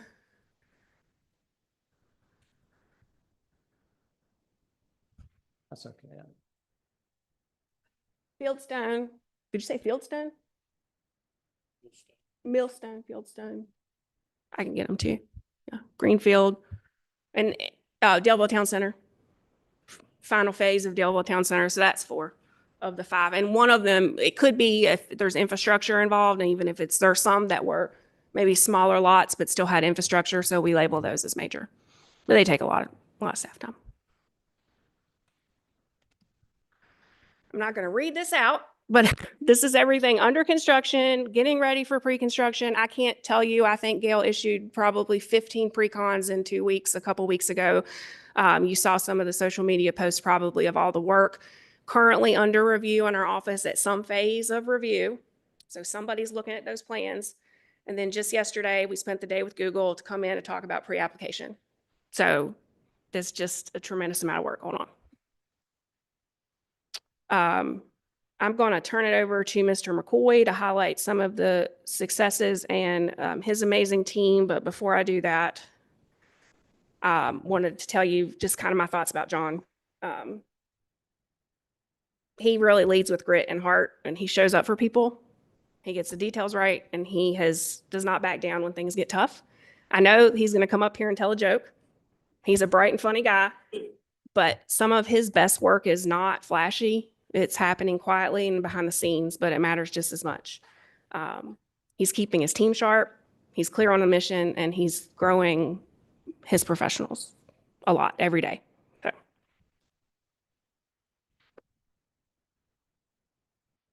Thing is, if I tell a joke now, it's not going to be funny because You you're have to do expecting a something. joke. So This is like ultimate she really pressure. put me on the spot. I didn't know she was going to say that, but I appreciate those words. I don't know how truthful they are, and I probably owe you some money now, but I do appreciate that. It really is an honor to do this work. I'm not saying that just because Gary signs my paychecks and you all are the ones that can hire at will if you'd like, but it really is a great organization to work for. This county is growing leaps and bounds. Our goal and mission is to carry out what you have a vision for the county. So it's a smaller team. There's greater and greater demands as we kind of grow and as the county starts to get newer types of uses here. So I kind of wanted to start a little broad and then get into highlighting and recognizing some of the team that we have that are serving the community every day. So at its heart, planning and zoning is more than regulations and permits. It's about shaping the future of our county in a way that balances growth with preservation and reflects the values of the community. Planning is about vision, asking where we want to go and how we can make sure that growth benefits both today's residents and future generations. Zoning, on the other hand, is about stewardship, taking that vision and making it real, ensuring that neighborhoods, businesses, farms, and natural resources can coexist in a way that's sustainable and fair. And together, planning and zoning are about trust. At its core, it's about trust. The trust our community places in us to safeguard its health, safety, prosperity, and character. That big picture mission is carried out every day by our planning and zoning staff. They are often the first point of contact for residents, and the way they guide, explain, and problem solve has a direct impact on people's confidence in local government. Much of their work happens quietly behind the scenes, but it is the foundation that supports the county's future. Today, I want to recognize the individuals who bring that vision, stewardship, and trust to life through their service. They're not just paper pushers and fun police, as we like to call ourselves in the department, but also educators, problem solvers, and community builders, and I'm proud to highlight their contributions. First, I want to highlight Laura Goad's contributions. Can you give us a wave, Laura? There she is. To the department, which include being our frontline fielder, taking phone calls, answering and distributing emails, ensuring advertisements are done by state code for public hearings, and generally doing her best over the last 24 years of service to this county to keep this department functioning. So I appreciate you very much, Laura. Next, I'll highlight David Deering, who I don't think he's in the office right now. He's probably out enforcing the code somewhere. Despite being with us for only a short time, he's been involved with nearly 100 zoning violation cases and is able to bring solutions to the table to correct those violations. David was out for some time with a pretty severe health crisis. And instead of hanging it up and saying, I don't want to do this anymore, he came back to the office a few short weeks after that health crisis, jumped right back into his role, and was able to get the ball rolling on some of the cases that had been sitting for a little bit while he was gone. So his contributions are incredible, and I really do admire Mr. Deering. I'd also like to recognize Matt Lewis, who will probably also be recognized again by Mr. Mark Bowles, who's supremely capable, and I do mean supremely capable, and astute with details, linking disparate codes and policies together to result in better service for the community. Special thanks also goes to Angela Lawrence, who you just heard from not too long ago, who stepped into a new role and stepped up in a big way, assisting our division with many big ticket projects like the comprehensive plan, text amendments, fee structures, and recreation planning. She's responsible for submitting 2 applications for funding for road and trail projects so far in her short few months with us. And last but certainly not least is Mr. Matthew Lindsay, who recently celebrated a year with us. He has conducted hundreds of reviews, and it's not like 101 reviews, it's closer to 800 reviews this year. Answered hundreds of phone calls, worked on public hearing items, the comprehensive plan, recreation planning, and done so while getting married and buying a home right here in Botetourt. So he loves Botetourt so much he chose to live here too. And with that, I will turn this over to Mr. Lindsay, who's going to share a little bit about a project he has worked on with Botetourt. This is something that has been brought up to you all before, but we were invited at the state conference to come present this incredible tool to folks. It had received some recognition about how great it is in the community. And so I'll turn this over to Mr. Matt Lindsay, and he will give you a very high overview of what this tool is. Thank you. Thank you, John. Thank y'all. I'm going to give y'all a very short overview, a very boiled down, condensed version of what I presented recently at the Virginia APA conference. Many of y'all have probably heard either on the news, on social media, or from your friends here in the county about Let's Go BoCo. This is a digital tool that we developed in-house to better allow people to get out into nature and see all the beautiful things that Botetourt has to offer. This little QR code here, if you scan that, will take you to the tool. Basically, it will let you find all of the parks, all of the boat launches, all of the trails, anything you'd want here in the county. Like I said, this was recently presented at the state level at the Virginia APA conference down in Fort Smith. It's very well received and has become kind of a model tool for other localities to get people out to nature. This right here is the total number of hits that we have received whenever I made this presentation a couple days ago. I actually checked it this morning, and we have about 20 more than we have here. But we've really gotten a good response from the community using this tool. I personally used it. My wife has used it. People outside of the county have used it as well. So it's really been a big hit and has really been a good tool. Yeah. So any questions? Thank you. Yeah. That's a wonderful, Thank that's a y'all. wonderful app for people to use. All right. I'm going to turn it over to Mr. Bowles. He wears two really big hats for Botetourt County. One is the building official, and the second is to lead the development services team. I have two stories that I wanted to share to demonstrate Mark's commitment and what I think illustrates his why.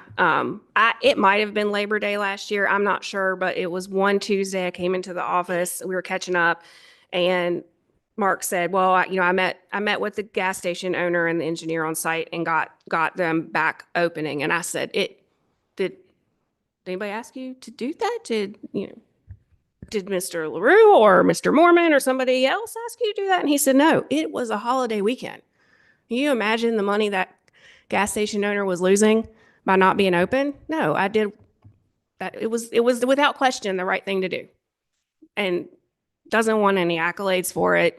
Probably wasn't even going to tell me, which leads me to my next story, which is Mark and I have had a conversation that he doesn't like to bother me when I'm off, and it never fails when I am on vacation, something happens, or in the evening. But with that responsibility of being the building official is he gets called out by dispatch frequently by our friends in fire and EMS. And that happened, and this is how the conversations go now. My phone rings and, are you safe? Hopefully that's the first question I ask. And then he asks me if I'm sitting down or not. So I know like where we're going, right? I know what level of conversation. And he said, "I got one for you." And he tells me that all of this rain completely obliterated what Chief Ferguson has already told you about, the road, Ballpark Road. And he said, I don't know what we can do. I don't, maybe not a building thing, maybe not a zoning thing, maybe a floodplain thing. You have any ideas? And I was actually going to Fish and Pig, and I said, "Well, let me think about it." And thank goodness Fish and Pig was too busy, because I went back home, and before I sat down on my couch, I got a text from him, and it said something like, "Hey, I got an idea. It's kind of unconventional." And it was really funny because was getting ready to pick the phone up and text him and say, "Hey, I've got a crazy idea." It just goes to show you the relationships that you built when you can put two and two together, and that you're doing that because you want to help people. And it really doesn't matter what time of the day or night it is, or what a holiday is, or what that looks like for Mark. He is all hands on all the time. So with that being said, I'm turning it over to him.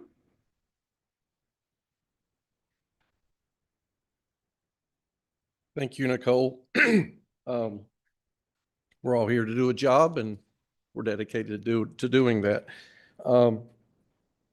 What a privilege it is to work here and lead the development services team.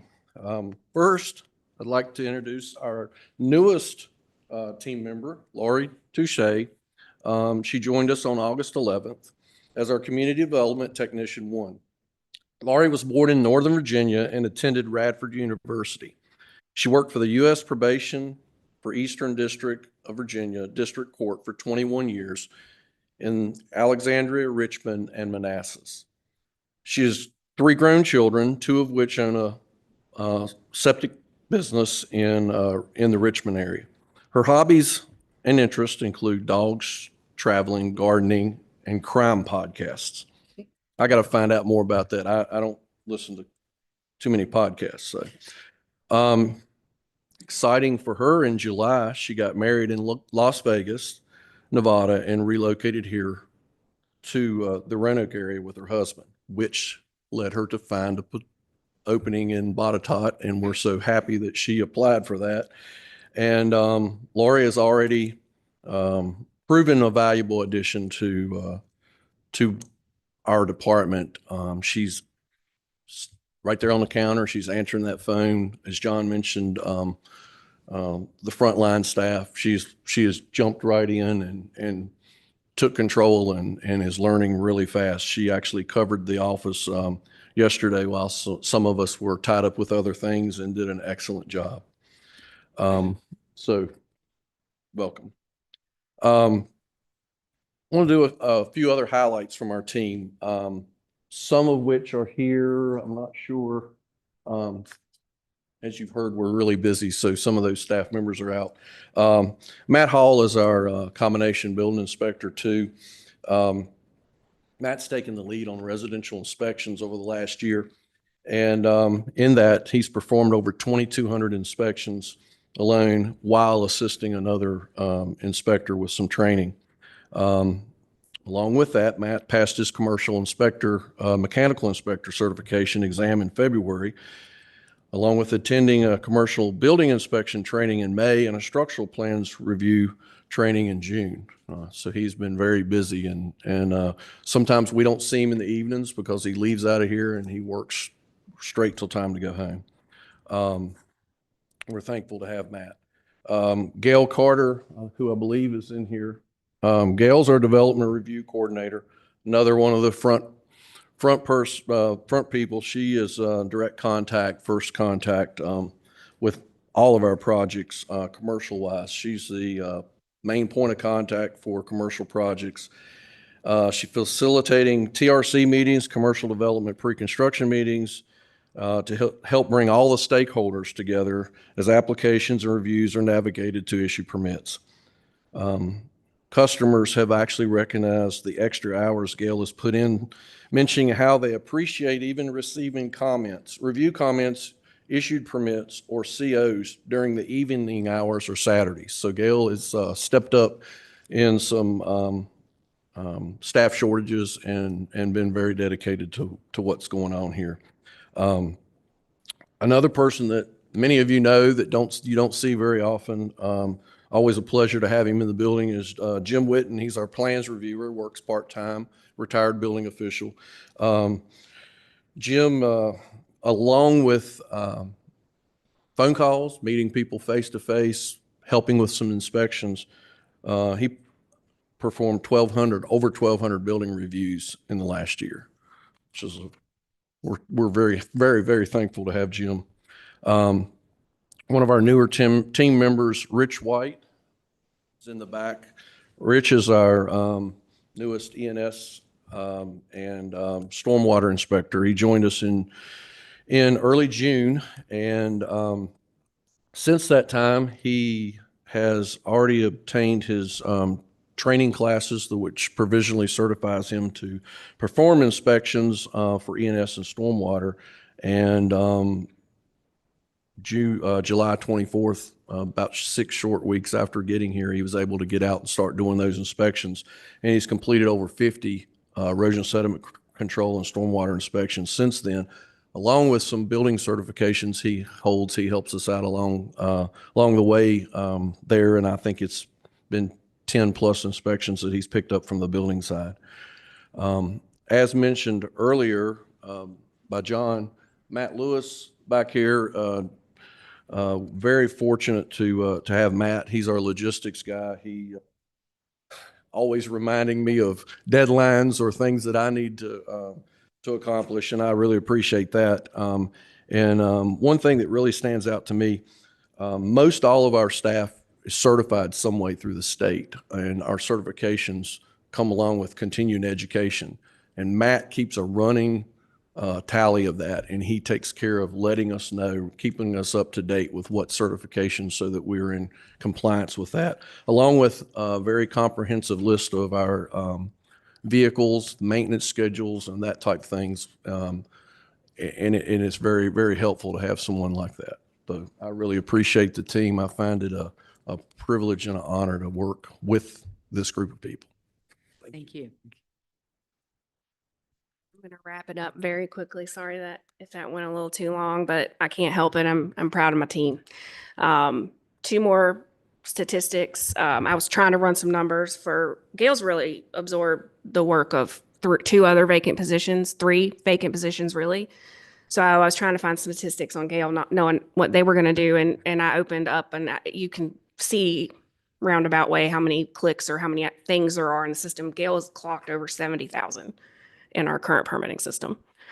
That's just amazing. And if I opened up If I was going to have a stat for Matt Lewis, it would be how many cells of Excel data he has put something into, or maybe how many different colors, or how many spreadsheets he has. It would blow my computer up if I even tried to capture that information. So I appreciate how much he keeps us on track with things. And his primary role right now is to get us on the other side of our cloud permit software and get that implemented. And I'd say at last clock, we were looking at somewhere around 30% complete, but it's just, there's so many moving parts and pieces. It's really hard to really quantify that. So again, look into the future, fill those vacant positions to get this cloud permit implemented, get the comp plan wrapped up by the end of this year. We've got already code amendments that you all have authorized us to do. Food trucks, floodplain, those two are right on the horizon. And then again, continuing to just really work through that fee schedule revision, get it to the best place that it can be. So if there are any questions, I'm happy to take them. If not, thank you so much for your time and your patience, and to everyone for their patience as we strengthen our team, our tools, and our service. Thank you. Questions for Ms. Kaplan? Comments? It's a good group with a really big scope of work. Doing a good job. Thank you. You're doing a great job. Thank you all very much. Definitely a trip down memory lane for me. Absolutely. Well, I wouldn't be here if it wasn't for Supervisor Nicely. So. And numbers do tell a story. That's for sure. And you know that all of you know I take copious notes wherever I am, and I write all the time. And what I wrote for here, Nicole, is pride. And I really appreciate you being so proud of your work and your team, because that is the way you will best serve the people that you touch. So thank you. So Also humble. So we're going to bring down now Jeremy Holmes from the Roanoke Valley Allegheny Regional Commission, known as RVARC, for the annual update. Welcome, Jeremy. It's good to have you here. Thank you, members of the board. I'll actually take a moment, not to gild the lily, but your staff is amazing. And at the Regional Commission, we get an opportunity to work with Nicole and John. I just kind of want to take a moment to emphasize how much we appreciate the opportunities to work with Botetourt staff. And particularly, Mr. McCoy serves on the Transportation Technical Committee, which can be thankless but really important work. And when they are at that table with all the other localities served by the Regional Commission, they represent Botetourt and advocate for Botetourt excellently. So congratulations. I'm glad I got to hear everything that you guys are working. I just want to confirm that you've got great people representing you in the region. So thank you for the opportunity to talk to you this afternoon. I enjoyed the chance to give you a little bit of an update about some of the projects the Regional Commission has taken on over the past year that have involved Botetourt County, and some of the things we've done that have involved the region more in general. I'm going to try to keep it to about 10 minutes, so I apologize in advance if I talk fast. So you are welcome to raise your hand and interrupt me. But there's a lot of different kinds of projects we covered. I want to give you a taste of some of what happens at the commission level. I do like to use this opportunity to just kind of do a refresher for folks who may not be as familiar with the Regional Commission about why we exist and what we do. We are charged by the Code of Virginia to help our member localities address issues of greater than local significance. So effectively, our job is to help you and your neighbors work together on those issues that cross jurisdictional boundaries. And that's kind of what we're going to focus on today. As you might imagine, about half of what we do is transportation. Roads don't change character when they end at a jurisdictional boundary, and we help you make those decisions and make sure these things get funded. We do work in community development, economic development, housing, environment, anything that crosses those jurisdictional boundaries. And our job is to help develop plans and projects that are cost-effective and efficient and address challenges that you and your neighbors are all facing.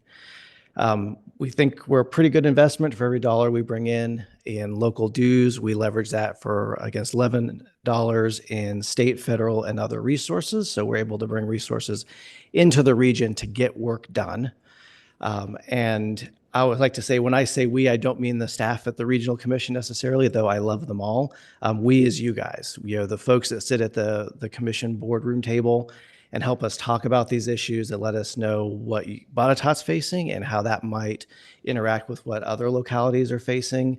We can't do our work without you and your staff engaging with us. So I do want to thank Chair White and Supervisor Nicely for their service on the board, Mr. LaRue and Mr. Billy Martin as citizen representatives.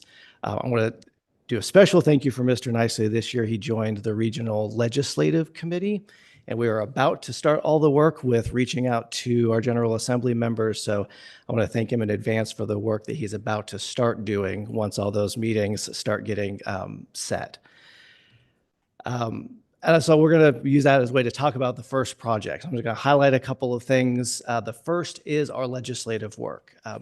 Our board has hosted legislative luncheons for years where we invite all of our General Assembly members to come in and hear some of what's going on in the region. Last year, the board directed us to focus that lunch on what we call our Appalachian Regional Commission communities, so Botetourt, Craig, and the Allegheny Highlands.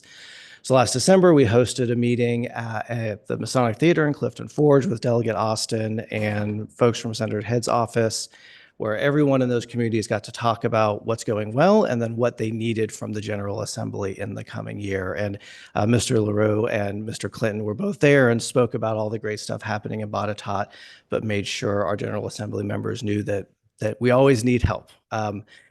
This was the first year we'd done that small focused kind of meeting, and I'd like to think it was a success. As part of that luncheon, but Craig County actually received its first ever direct appropriation from the General Assembly to fill a funding gap for an emergency radio tower project that had been sitting on their books for a long time. They had $1 million. They were not able to find the funding.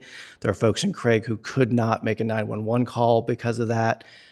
We brought that up to Delegate Austin, Senator Head, and that funding came through the budget. So we're very excited about that, and we're hoping that we can continue to see that kind of success when we're focusing on primarily some of the rural needs in our service region and continue to educate our legislators about the help that we need from Richmond. Changing gears, I'm going to talk about the opioid abatement program. We house at the Regional Commission the Roanoke Valley Collective Response. This is another issue where a regional challenge that does not stop at jurisdictional borders. That program, the Collective Response, convenes experts in healthcare and nonprofits, law enforcement, first responders, and similar folks working along this entire spectrum of prevention and recovery, everywhere from preventing kids from getting into this in the first place to how do we bring people back into the workforce, give them access to transportation, housing, that full spectrum of the addiction challenge that's facing our region. One of the areas that we're focusing in is the Virginia Opioid Abatement Authority's cooperative project grant. They have a pot of funding that is specifically for projects where two or more localities are partnering on developing something. And there's a whole different pot of money than what the Botetourt's receiving as a direct appropriation. And we can help develop those projects, write the grants, get the experts in the room who are working in this space. And these fund everything from education, law enforcement, equipment, recovery, housing, all kinds of projects. And there's already some examples of that going on in the region. So our primary focus is to bring additional resources by finding those projects that are spanning locality borders and getting folks to work together to bring additional resources.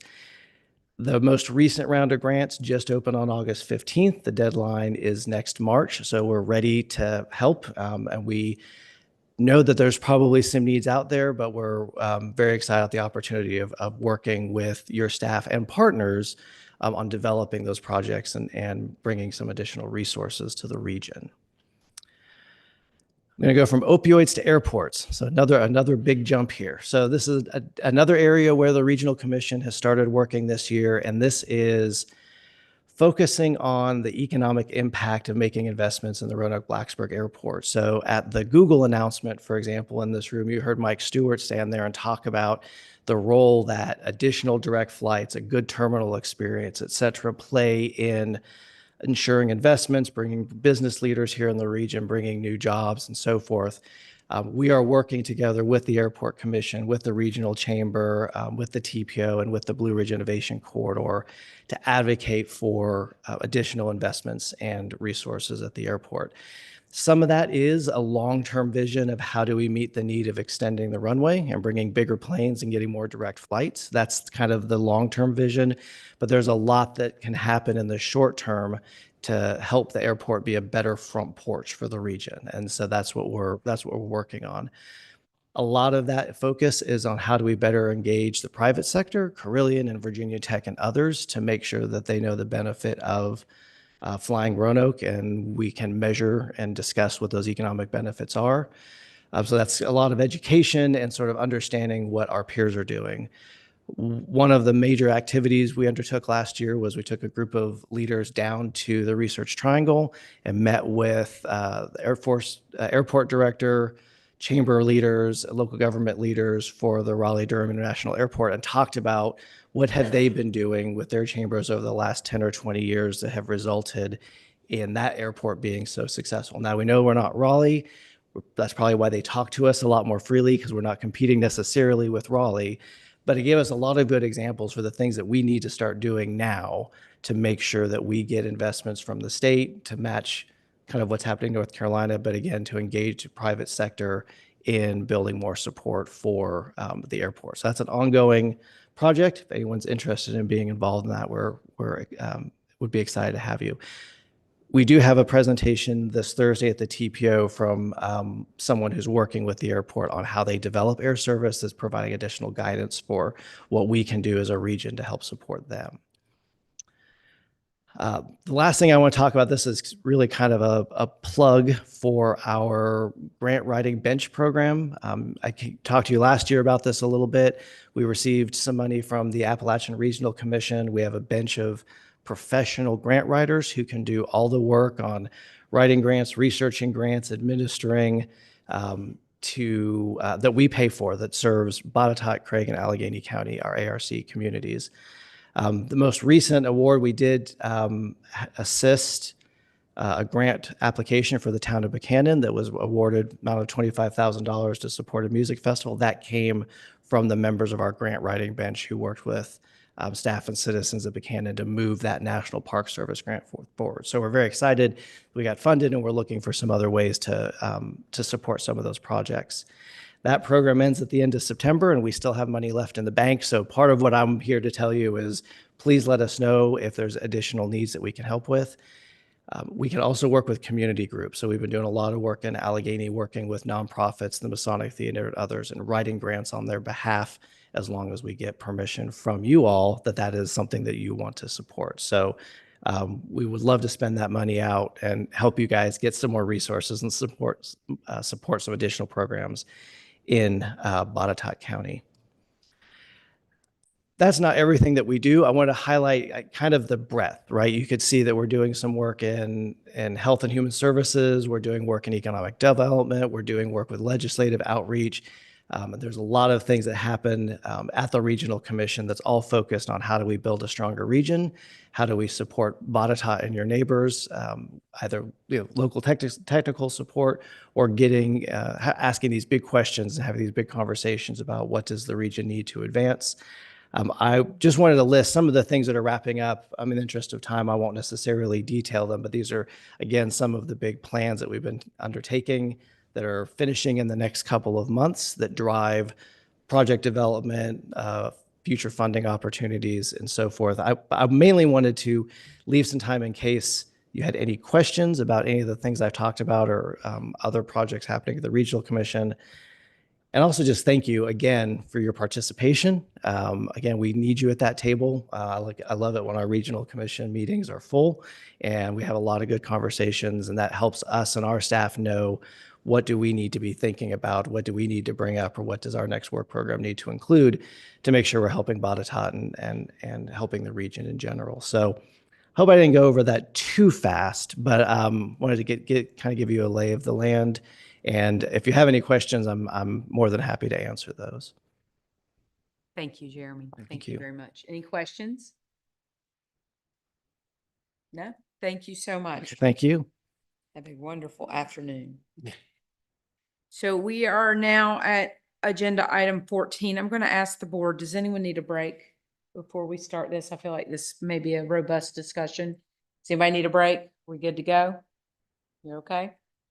All right, we will then move on and ask Mr. Mormon to come down. While he's coming, I do want to clarify this discussion on the Orchard Lake subdivision. We're not taking action today other than authorizing this discussion to proceed. There's going to be a community meeting on the 10th at 6:30. And then if we proceed today, then this will be an agenda item at a later board meeting, but we're not going to make a decision today. This is an opportunity to share information, to ask questions, to learn things about the situation so that we can plan the best course forward. So that being said, I hope we can learn a lot, begin that learning today for us. And thank you, Mr. Mormon, for kicking off this conversation. Sure. Madam Chairman, good to be with you and Thank members you. of the board this afternoon. Appreciate the opportunity. As has already been shared in this meeting and previous meetings on the county's Facts for You section of our website, there's a lot of information that's been shared about this item. And for anyone who has not seen that information, would encourage them to please review that and access that information. If we can help anyone do that, we certainly want to. As I believe you alluded, one of the things that we plan to do if you authorize a public hearing on this proposed service district is we will advertise that public hearing 3 times beginning early next month.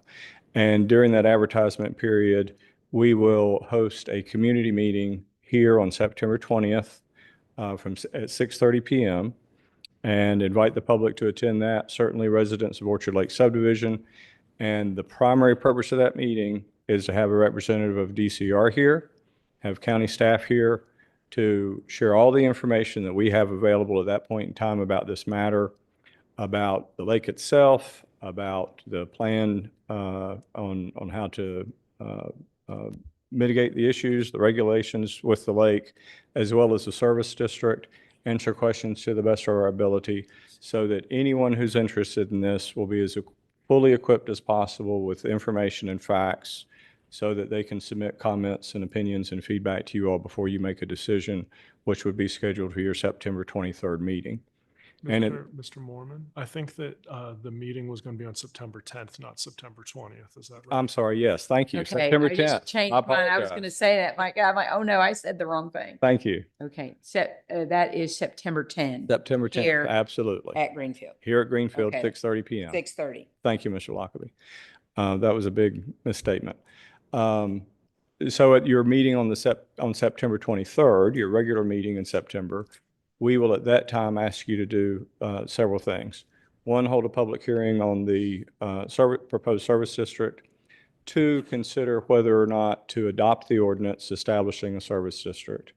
And then 3, consider whether or not to accept the Virginia Department of Conservation and Recreation grant funds for the proposed work on the dam. So leading up to that, of course, in your packets today, you have the draft ordinance. It's posted on the county's website. Invite everyone to access that and review that. Mr. Lockaby has been kind enough to draft and prepare that for us. This, of course, is pursuant to Virginia state law that enables localities to establish such service districts. And again, if you authorize a public hearing, we will be advertising that public hearing on September 3rd, 10th, and 16th. So 3 advertisements that will be published here within the county. Part of that service district, as you know, would establish a special tax rate, would authorize that. That tax rate would effectively function like a real estate tax rate. It would be something that would be considered and established by the board on an annual basis, just like the regular real estate tax rate for properties within the service district. And the service district, as it is currently proposed, is to incorporate all the properties within the Orchard Lake subdivision. Just a little bit of history. The Orchard Lake subdivision was developed and platted sometime in the 1970s or early 80s, we believe. The dam and the resulting lake was constructed a long time before that, initially as a irrigation feature for agricultural purposes. The subdivision was developed and built around that lake. The lake was incorporated as a key feature, as a signature feature, if you will, of that subdivision. And I dare say that, folks who have bought property in that subdivision since, the properties have been marketed and it's been featured as, a lake community. So it's certainly been a key feature of that subdivision, and that can't be, should not be minimized by any means. When the county bought the Greenfield property in 1995, at the time, the plat and deed, which went back to, at that time, showed the dam completely in the Orchard Lake subdivision, not on county property. A previous plat dating to 1984 showed the dam on Orchard Lake property. So the question of, why isn't the county just taking this? Why hasn't the county done certain activities historically? How did the dam get in the condition it was in? Why did the county let that happen?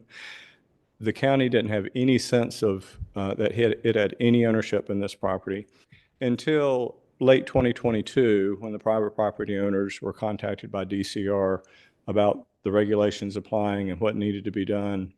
And they did research that indicated the county owned a portion of the dam. We went back and looked at a field survey that was performed in 2019, 2020. And sure enough, if you look really, really, really carefully on that field survey and plat, it indicates that the county owned about 10 feet of that dam. So that's when the county realized that we had an ownership interest in this dam, and we've been involved ever since, trying to work with the community to facilitate solutions.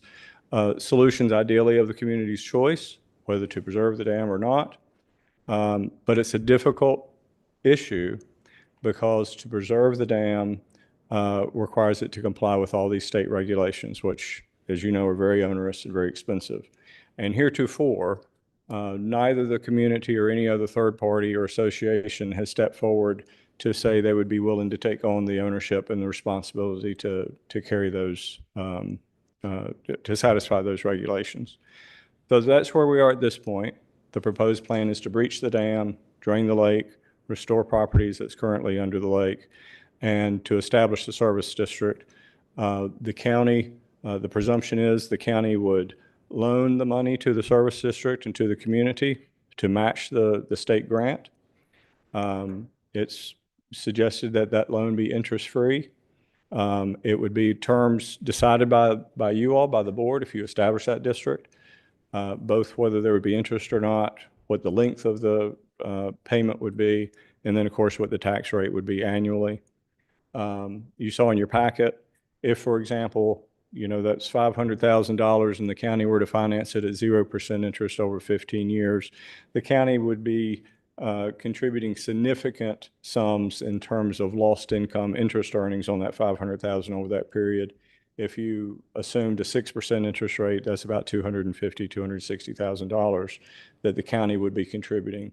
In addition to the work that the county's done and will continue to do to help manage this process, to take care of the bookkeeping, to hire engineers to do the necessary work, to oversee the project. And we would conservatively estimate that that in-kind contribution would exceed $100,000 before all said and done, probably pretty easily. So that's where we are at this point. What we're asking again is for you to consider to advertise a public hearing at your September meeting. It will be advertised 3 times. We'll hold a community meeting on September 10th to provide information and answer questions ahead of that public hearing. And then we would ask you to consider acting on the proposed service district at your meeting on September 23rd. Hope I didn't go too fast or too long, but happy to try to answer any questions. As I said, Mr. Lockaby drafted the ordinance. I'm sure he'd be able to answer any questions you have about that.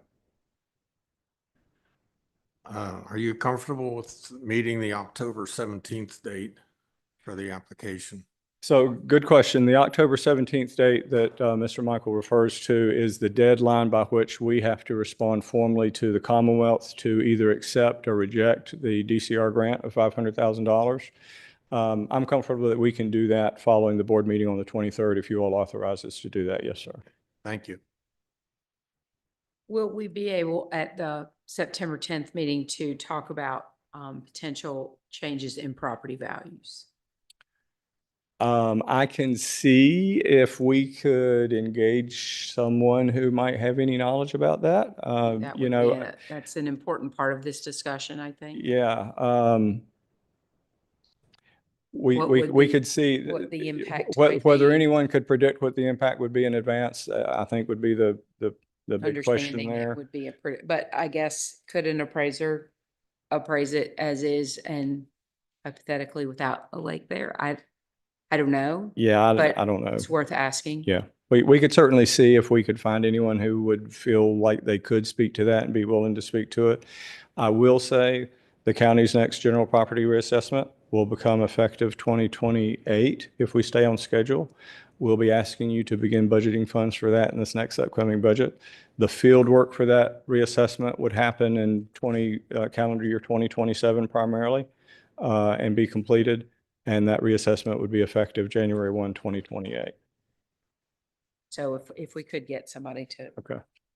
I know this question has been answered before, but the fire hydrants, when do you expect that those, because that is, the water there is also, there's no fire hydrants in that area, correct? So correct.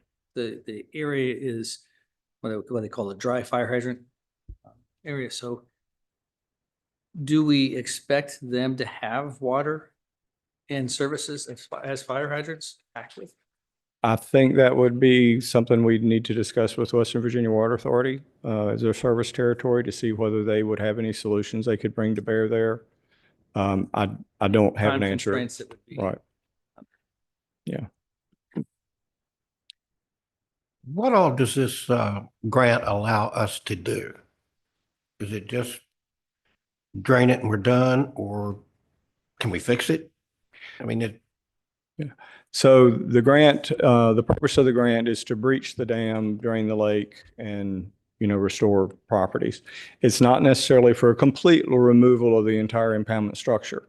Part of the work that would be done is we'd hire engineers who do this kind of work, who would come in and conduct an assessment, look at the condition of the dam, do studies in terms of the amount of water and the flow and how it could be released and how much of the dam would need to be breached. And they would develop a plan and recommendations of the actual work and the scope of work. But very generally, it would be to breach the dam, to drain the water from the dam. There was a natural creek, I believe, that flowed through there. I've been told there may be springs underneath the lake that would need to, be part of the solution. And there would be some restoration activity of where the lake is now. Whether that creek channel would be allowed to naturally reestablish itself, that would be matters that I believe the engineers in partnership with DCR, because the other thing is all of this work and all this design and study would have to be done per DCR regulations. But to Brandon's point, is there also going to be an assessment of what, or a suggestion of what it would cost to bring the dam up to DCR standards? That is not. Is that an option? That's not part of the scope of the grant. So I don't know that that's an option, but that's something that we would expect and ask the representative from DCR to be able to speak to at the meeting on the 10th. Okay. If there are other options that could be considered and whether any of those would fit within the grant or would need to fall outside of the grant. I will say DCR is very desirous to reduce its caseload of unregulated dams across the Commonwealth and in the county. I'm not 100% positive of my memory of the count, but I want to say there's 16 or 19 additional unregulated dams in Botetourt County right now that are privately owned or not publicly owned that are falling under these regulations. And it's a big issue for the department and the communities. Other Okay. questions? I will point out that this was modeled closely on or similar service districts that were put together in a couple of other localities which I believe in those localities, which you had was an HOA that had failed and collapsed for whatever set of reasons. And they had the decision of whether to, well, and one person or one or two people wound up with owning the responsibility of upgrading the dam when it benefited the whole subdivision. And the question was whether to upgrade it or breach it. In each of these situations, you've got to make that decision whether you're going to upgrade it and maintain it or whether you're going to breach it and remediate the lake bed. And part of this is making that choice, but it doesn't seem, I think that the initial viewpoint of staff was it didn't seem like it should fall solely upon the phrases and us as the owners of the 10 feet of the toe of the dam to pay for 100% of whatever the ultimate choice was here. And the service district is it's a tried and true method in other parts of the state to be able to take care of this kind of a situation where the HOA either isn't there or collapses and isn't able to maintain the dam. Thank you. I Other would certainly like to know, we have a solution for one thing, but I certainly like to find out what the cost What the is solution would be going the other way. to Yeah. maintain it. I will say that in the previous discussions with DCR in the community meetings, there was a discussion of that and the feasibility of being able to do that. And I believe Mr. Clinton was in those meetings, and maybe you can remind me if I get something wrong. But in those discussions and those assessments, the conclusion and the finding, and I think this was also verified by some engineering work that the Phrases Commission to have done, was that work really wasn't feasible, that it would be perhaps as costly or more costly. In fact, I think the conclusion was it would be more costly than breaching the dam. One of the big problems here is you've got trees that have grown throughout that impoundment for 100, however many years, well-established large trees with large root systems. And for that dam to be preserved, all of those trees and those root systems would have to be excavated out. I believe the assessment was that the impoundment structure would have to be largely reconstructed as a result of that, and that it just simply made it infeasible.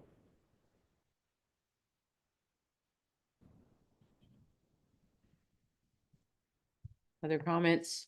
Steve? I agree with what David has said, that there'd be a lot of cost and risk, continued risk associated with trying to rebuild and then maintain the dam. I don't think it's a realistic option. And just to follow up on that point, besides the initial cost of, if the cost were to be, if the dam were to be remediated and preserved, then there's a matter of the ongoing cost. This dam has not yet been formally classified by DCR. DCR staff have preliminarily and informally stated that they believe it would be classified as a high-risk dam. Of course, that's the highest level of risk and threat associated with dams. It's also it triggers the highest level of regulation and compliance activities, such as annual inspections, regular engineering assessments and reports, routine maintenance, annual, if not maybe semi-annual emergency response planning and biannual drills involving local responders. The regulatory obligations and burden on an ongoing basis, as long as that dam would exist, would be very significant for the community. What does it take to get that official classification? If I recall correctly, an inundation study has to be done. You have to hire engineering firms to do an inundation study to determine if the dam were breached, what would be the impact on the downstream communities in terms of property loss, risk to public infrastructure, potential public lives. I believe one of the key factors of why DCR staff believes this would be a high-risk structure is because of state roadways that's downstream that would be impacted. And that's one of the big criteria that triggers that high risk threshold. Thank you. Other questions? If not, do I have a motion to authorize a public hearing? We have a motion and a second to have a public hearing at our next board meeting on September 23rd. I have a motion and a second. Any further discussion? All in favor? Aye. Any opposed? So that public hearing will occur next month. Again, we will have a community meeting to ask more. Well, I assume the format will be the public can ask questions. Yes, ma'am. Of people that we will have here, and we will try to have subject matter experts in the room to answer these questions. Yes, ma'am. Fantastic. Thank you. That motion carries. Thank you. Mr. Morales, come on down. We're going to get to agenda item 15, Parks and Rec updates. First, the Recreation Incentive Fund. Thank you. Thank you. Hello, everybody. Really excited to talk about this today. Fun little story. When I first moved, before I moved to Botetourt County, I was interviewed for this job. My sister lives in Holland. My sister plays soccer. She was playing at Blue Ridge Park.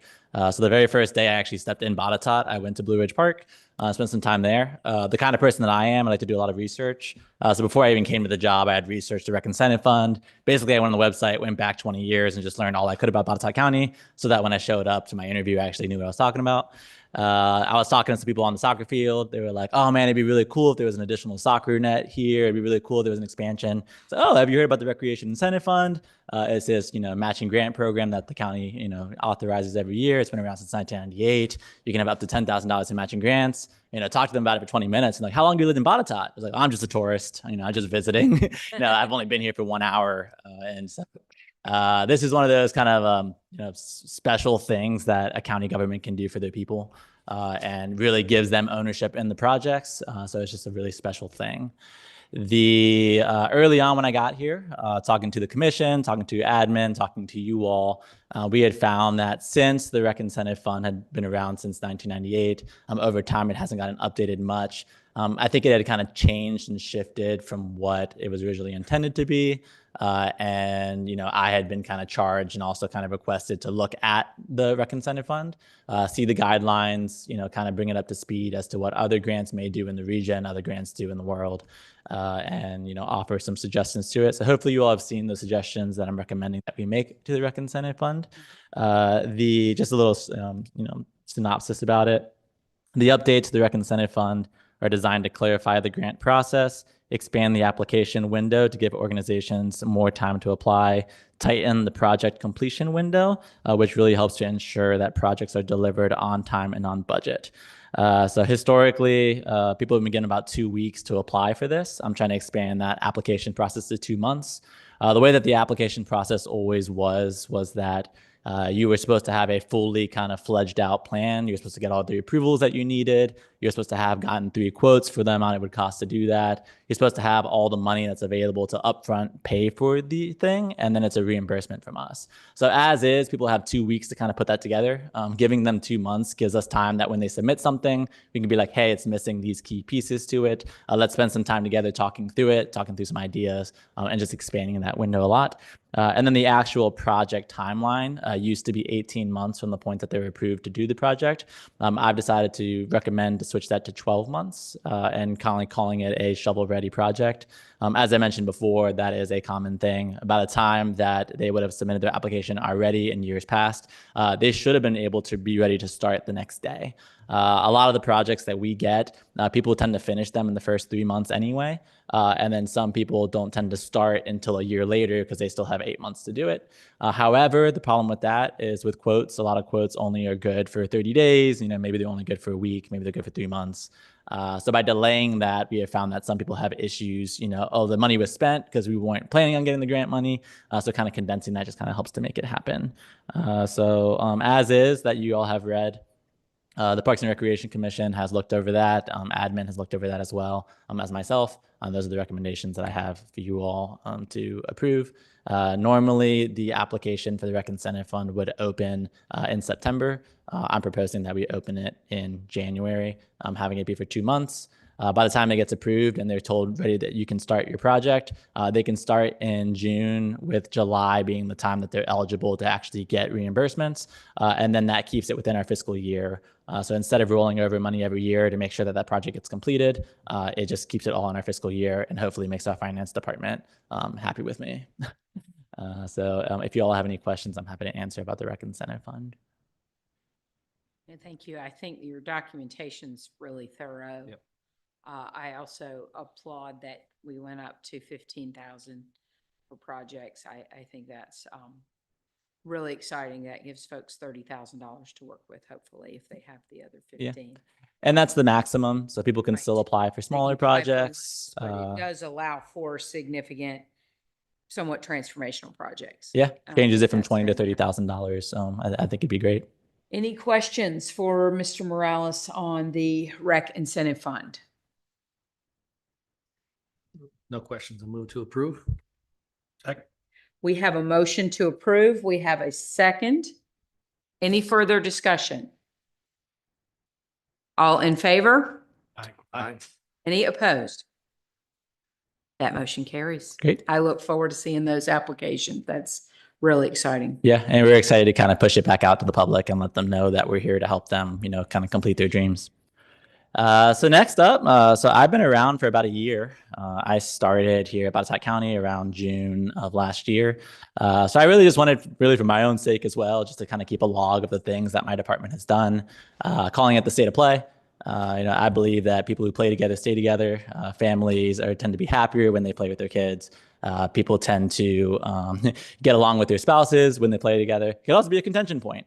So we often have ways of trying to create low to no cost recreational activities for people to utilize, whether that be facilities, whether that be programming. My department really strives to reach all age groups, all demographics, and providing some kind of way for them to play and have fun with their peers and loved ones.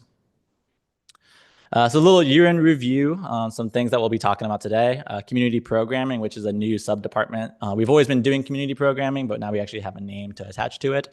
BoCo Wild kind of falls within that, but it's its own scope of things. Youth sports, grants and donations, completed projects. Most of those projects are never really truly complete because there's always maintenance that goes along with them. There's always updates that'll be happening to them, but just a little overview of those. And then some future funded projects that people in this room can look forward to happening in Botetourt County. Special thanks really to my staff, just kind of before I kind of go any further. So Shantae, Chris, Savannah, Jamie, Braden are in the kind of Parks and Recreation kind of core administrative staff. They're responsible for the youth sports programming. They're responsible for the community programming. They're responsible for giving me time to be able to focus on hiring people, to focus on creating presentations like this, and really for advocating for new things and getting some special projects done. This presentation is really going to focus on that department and kind of that sub-department and what we've done. I'm trying to keep it within like 10 minutes. I could spend an hour, talking about all the amazing things that these people have done. Sports complex, just for everybody in this room who don't know about it, that's the softball complex over at Greenfield, not too far from me, about 5 minutes from here. Just a little bit about that and about 30 tournaments. We host about 8,000 players, about 1,000 coaches, 16,000 fans come through those gates. 350 out-of-town teams, 180, local teams play in those tournaments. Huge economic driver that brings millions of people who just come to eat, come to sleep, and rest and play in Botetourt County. And this team of 2 people, Shelby and Jay, really are the kind of the core full-time staff to kind of make it happen. As long as Braden Snodgrass as well, he kind of helps them out as well. And then all of us jump in and help where we can. Last to talk about really quick is just the band program, just a very exciting thing that, I love to be a part of. Within a week, we may have, 30 riders that, are from all different parts of Botetourt County, and for $6 can get necessary medical appointments. In total, we probably have 60 to 90 active riders at a given time. Active meaning that they're involved at least once a month in our program. Some people are super active, where they're dialysis patients. They might have 3 rides a week just getting to appointments, and we can provide that. And so just super grateful for all the staff that gives me time to talk about all the things that we're doing. So community recreation is something that's always kind of existed, but now that we actually have a full-time person who's kind of helping in charge of coordinating this, we've had about 1,900, almost 2,000 people involved in community recreation programming since she started in about January. So it's just very exciting. A lot of these programs that you'll see here, BoCo Wild, about 800 plus people are part of that. That's part of the big number here. That's a large community event that I'll talk about a little bit later on. Senior Bingo, 136 people. Fitness-related programming, about 208. Pickleball, 225. Trivia, 96. Yoga, 117. And then special things, so such as socials, maybe it's a partnership with the library, maybe it's a partnership with the Booster Club, another organization, about 409 different kind of specialty events that are really just one-time offerings often, and aren't weekly ongoing things such as the things above it. Once again, in total, that adds up to about 2,000 people that we've kind of tracked, being a part of that. Most of these people, other than in BoCo Wild, pretty much get to one-on-one meet and work with Jamie, and she's really just been a great pleasure for people to work with. Super talented in all different directions when outdoor recreation and fitness programming goes. BoCo Wild, we were very excited about hosting it this past year. It rained around 3 o'clock and the event started at 1 o'clock. We ran out of t-shirts to hand out in the first hour. A lot of people came early, which was really exciting. We introduced some new things. So BoCo Wild, just for everybody in this room to understand and know about BoCo Wild, it is an outdoor recreation festival where basically it's try everything. Everything there is something that you can actually tactically put your hands on. It's so you can learn how to mountain bike. It's so you can learn how to shoot archery, riflery, go fishing, skateboarding, kayaking. There's so many different opportunities, rock climbing as well, that are kind of staples of this event. And all of it is free to the public. There's no cost to the public to do that. We have people visiting from all over the place. We try and keep a head count. Buchanan Town Park is kind of hard to gauge where everybody's coming from because they kind of come out of the woods, it seems like, and come off of the river sometimes. But, I have a little video here just to kind of showcase the event. A little highlight video.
Huge hats off to Savannah Gunnagle, now Kicketh. She recently got married. She's an administrative assistant. She also is a part-time wedding planner. So just really loves events and community kind of gatherings. So me and her worked very closely together on this event. And Jamie, when she came in January, the three of us collectively kind of put this event together, finding new vendors and new opportunities for people just to play, have fun. A lot of these sports are pretty hard to access. A mountain bike, sure, you can buy one for maybe $100, but most mountain bikes probably cost about $800. There's a high barrier to entry to a lot of outdoor recreation sports. So BoCo Wild is a great way to teach people new things that aren't your traditional ball sports. Now to talk about youth athletics. So one big thing that I wanted to push is actually having some metrics and data within our department. So we actually started doing some surveys. We also started just doing some deeper dives into our numbers. So here you can kind of see the darker blue is 2025 numbers. The lighter grayish blue is 2024 numbers. W stands for winter, S spring, and F is for fall. You can see that we have 4 fall sports. So somewhat deceptively, it looks like, like the fall sports aren't as popular, but together there's about 900 kids who are involved in fall sports, being our biggest season. With fall sports, because there are 4 different options, you tend to get people choosing different things. Whereas the other winter and spring, there's really only one option, with softball, baseball, and t-ball being age-specific or gender-specific. But just very excited that in total, in 2025, we had 2,159 people playing in our youth sports program. 2024, 2,186. So about 27 people difference, a relatively stable number, not significantly different between numbers and just, amount of kids that are available that year to play sports. We, went a little bit deeper and looked at the unique players. So 1,342 individual kids who were involved in our sports. That's primarily 4 to 12 years old. One of the difficult things about sports is that when they get to around the 12 years old, they start to either phase out of the traditional ball sports or they start to phase into their middle school, high school athletics. So we've struggled as a department for probably the last 5-10 years of capturing events and activities for 13 to 18-year-olds. We would try and do a basketball league. We would try and do some of these other kind of leagues, but we might only get 1 or 2 teams, and it's not a very fun league to play 8 games against the same team. So it just doesn't really work out. Softball has always kind of worked for us, and soccer as well, as 2 sports that we've been able to do to about 18 years old, just because of Roanoke County, the other neighboring counties have kind of joint leagues that maybe we can put together one team and send them there. We are actually teasing, and probably going to be, you'll be hearing about it soon, kind of starting some additional sport offerings. So that I'll talk about in a second. But that's based off of this idea that 1.6 sports per child, that's the same as the national average. What they're finding in the world, a trend that's going on in the world, is that less kids are trying everything and they're really specializing in one thing, whether that be their decision or their parents' decision. It's a conversation for another day. But they tend to play baseball all year long. They tend to play tennis all year long. So one thing that we want to try and do is offer these kind of complementary sports that can work together for this older age group and allow them to have something to play throughout the years. So what we're going to be doing is in the fall, we'll be offering tennis. In the winter, we'll be offering table tennis. And then in the spring, we'll be offering pickleball. That way, the 3 complementary racket sports that all have similar dynamics to them, just being on a bigger field, being more running, being different reaction times. So kind of going along this kind of trend of single sport kind of thing. Those are 3 different sports that all complement each other, that can help a player really succeed. And offering all this at about $65 a kid. Our most expensive thing that we offer is $150 for tackle football, and that's if someone's late to register. The average cost that that a parent plays for a child's primary sport is $1,000 in the United States a year. So for us to only offer it for $65 to $100 is a pretty big bargain discount for a 12-week season compared to $1,000 to $5,000 that someone might pay for a single season for any other sport for private kind of organizations and stuff. We did a survey. So we actually have a whole year of survey responses now, which our staff is pretty excited to be able to do. We had 294 parents over 3 seasons kind of fill out this survey, which is really exciting for us to see. On this first 3 questions, and we asked these same 3 questions on all 3 seasons of sports for a year, 1 being very dissatisfied and 5 being a very satisfied response. You can see that overall experience this season, how satisfied you are with your team's coach, and how satisfied you are with the registration process, they're all above the 4. So 4.3, 4.3, 4.5. I coined the term rather satisfied. So I'd like to say that people are rather satisfied with our sports programs. And this is a very impressive number. My staff would hear a lot. We get the one-off calls, someone being upset about something. And I kind of tried to re-emphasize to them that I believe that we have a strong program. I believe it's a quality program. I believe people feel that way. Let's do a survey. They were nervous to do a survey because they just were afraid of seeing all 1s and 2s. But to see this number out of about 300 people is very exciting. The other 3 questions that we asked every single parent who filled out the survey is in the strongly disagree to strongly agree category, where you felt like your kid improved in a sport-specific skill, they developed life skills such as teamwork, resilience, and confidence, and they just had fun. And once again, you can see 4.3s all around. People are very happy with the programs that we're doing. We constantly take, as well as the numbers, we also take qualitative data. So they actually give a way to write more about it. And we take all of those things, we take all that information, and we look at how we can improve our program and constantly evolving it season after season to be the best that we possibly can be for the people. These programs are pretty much run by 2 staff full-time, plus an additional 2 or 3 staff who kind of jump in and help out where they can. So just very excited that, Shantae and Chris have done a really good job of maintaining our sports program over these years. The next topic I'm going to talk about is grants and donations. So these are all grants and donations that have kind of happened, over the last year that I've been heavily involved in. So $9,032 is something that Project Edside has given us for Last Lock Park. Last Lock Park is in Eagle Rock.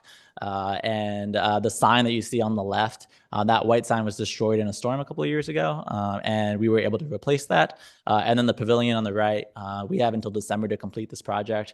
The maintenance team plans on painting it. We plan on updating some of the electrical there, and just making this a really nice place with picnic benches that families can go out, rent, just go out there and walk, and just really heighten this park and let it be, exactly what it can be. $11,300 was donated by the Bank of Botetourt for a kayaking pool. So this is a kayaking pool that we own as a department. The kayaking pool has a 5-year warranty. We plan on using it for BoCo Wild every year and for some other little events where we can. But this was money that the Bank of Botetourt had donated to us as a reimbursement, for a pool, which is just very exciting for us to be able to have that. $25,000 was for a grant that we applied for to the Community Foundation, where they gave us a wheelchair accessible van. Back when I first started here, I was told, hey, to get a van with all the bells and whistles that we need to run a good program is $87,000 new. I was like, that is a lot of money. I do not have that money. What can we do to make that money? On only $6 a donation from rides, it's kind of hard to accumulate that. So pretty much every week I was looking for used vehicles with low mileage that fit the bill. I was able to find this vehicle for about $53,000, able to get a grant for $25,000. So we only had to pay $28,000 for this vehicle. It only had about 30,000 miles on it. It's been on the road and serving the community very well, and it's hard to miss. You've probably seen it out there somewhere. So just very excited that we were able to get that money as well. This is something that Chris Booth, the Commissioner of Revenue, was able to get for us. It's called the Forest Sustainability Fund. So every year, kind of based off of the amount of forest that you have, that you can't, tax people for owning that land and because it's trees and it's national forest. There's like a grant that we're able to be eligible for every single year. So about $43,000 every year we're eligible for to get, and he had given it to our department to be able to use for outdoor recreation things. I took that money and I applied for a grant through the Recreational Trails Program, Department of Conservation and Recreation, and they gave me $160,000 of a 2080 matching grant for that to build a boat ramp at Last Lock Park, which is the park I was talking about earlier. So basically $200,000 came out of nowhere. It's not money that the taxpayer has to pay. And in total, all these grants together in the last year, we've generated about $250,000 that releases a burden off of the taxpayer. It's money that's coming from grants. It's money that's coming from outside sources to really make amazing, great amenities that people crave, that people need, and people want for their community. So just really excited that we were able to get all this money to do all these projects. A little bit about the Recreation Incentive Fund that I just wanted to highlight. So we awarded about $45,000 in awards in 2024, 2025. A little fun fact, in 1998 is when it started. In total since then, the board has approved $826,000 to be spent on completing $3.16 million worth of projects. So those $3.16 million worth of projects would have never happened if it wasn't for the $50,000 a year that you all have given to the community. So I'm excited to revamp that program and continue to offer amazing infrastructure improvements. Here are just some examples, some of the kind of flagship ones that we often do. There's a basketball court, there's a playground, there's some other amenity in the community that's free, accessible, not behind a closed door, that would have never happened without y'all's support, for that Rec Incentive Fund. The love sign was one of the kind of the first things that I was able to kind of like help push through the finish line, really with the help of Tiffany and Ken McFadden, previous directors. And all these projects have been, a collaboration between all the directors, community development, maintenance, economic development, libraries. All of us work closely together to make sure that these things happen. So this love sign was installed over at, Greenfield Recreation Park. If you haven't been out there yet, for the people in the public, I recommend you go out there. Once again, a free kind of photo opportunity that was provided through the Virginia Tourism Company. Kids in Parks track trail. So for those of you who haven't been out to the Cherry Blossom Trail, there is this little kind of pavilion, little kiosk here that has just little treasure hunts, little maps that kind of guide you through the bugs and the different critters and the flora and fauna that you'll find out there. And I just kind of helped restock that over time. Kids in Parks were great on making that happen. Let's Go BoCo, which Matt Lindsay has talked to you guys a little bit about earlier. I got a crisp $1 bill for whoever can guess where that picnic bench is. It's at a nice little hidden place that most people don't know about, but you can find it on, Let's Go BoCo. That's actually behind Boxley Fields Park. So here you can just kind of see this is just a major software update that we were able to just get people outside. Really advocated for this and was grateful that community development had the in-house power to really make it happen and really make it really excellent for community use. Blue Ridge Park was one of the kind of the big ones that I was pretty much involved in from the start to the finish of it. Basically, with both Blue Ridge Park as well as the Buchanan Recreation Park, we were looking at taking 2 tennis courts and refurbishing them. Blue Ridge Park, these courts were built around 2000 and hadn't really been touched since then. They had been painted over a few times, which is why you can kind of see double lines on it, because they kind of just painted over one line and then over time it kind of washed away and looked that way. You can kind of see the pictures up top, major cracks up and down the entire tennis court, major cracks up and down the basketball court. And for $40,000, we were able to redo the tennis courts to be dual use tennis and pickleball. And then for another $40,000, we were able to completely renovate the basketball courts. The basketball courts are the one thing that I hear from, probably once every 2 days. I hear from somebody that those are the nicest courts that they've been on. The baskets race up and down. It's just such a major improvement. Kids who go out there and, they first go out there and they just look around like something's different. It's just really nice for them to have something unique. Basically, for the next 2 months since that project had been done, I went out there every 2 or 3 days and always saw people out there. I was just out there this past Saturday, and there was probably 50 people out there, this past Saturday too. So it's just very exciting to see life given back into a park, and for you all to support that project. When I had first asked what that would cost to a lot of other vendors, the money that was quoted for primarily was about $80,000 for the basketball courts, $80,000 for the tennis courts, and I was able to do all that at half. With the right vendors, with the right planning, and it really helped design those courts to be what they are. Last, just kind of showcase Buchanan Recreation Park. So this project just completed recently as well. So here's kind of an aerial view. It's kind of hard to see, but there's major cracks up and down the entirety of the courts. So we were able to go out there and basically do the same thing, with one court being pure tennis and the other court being dual use tennis and pickleball.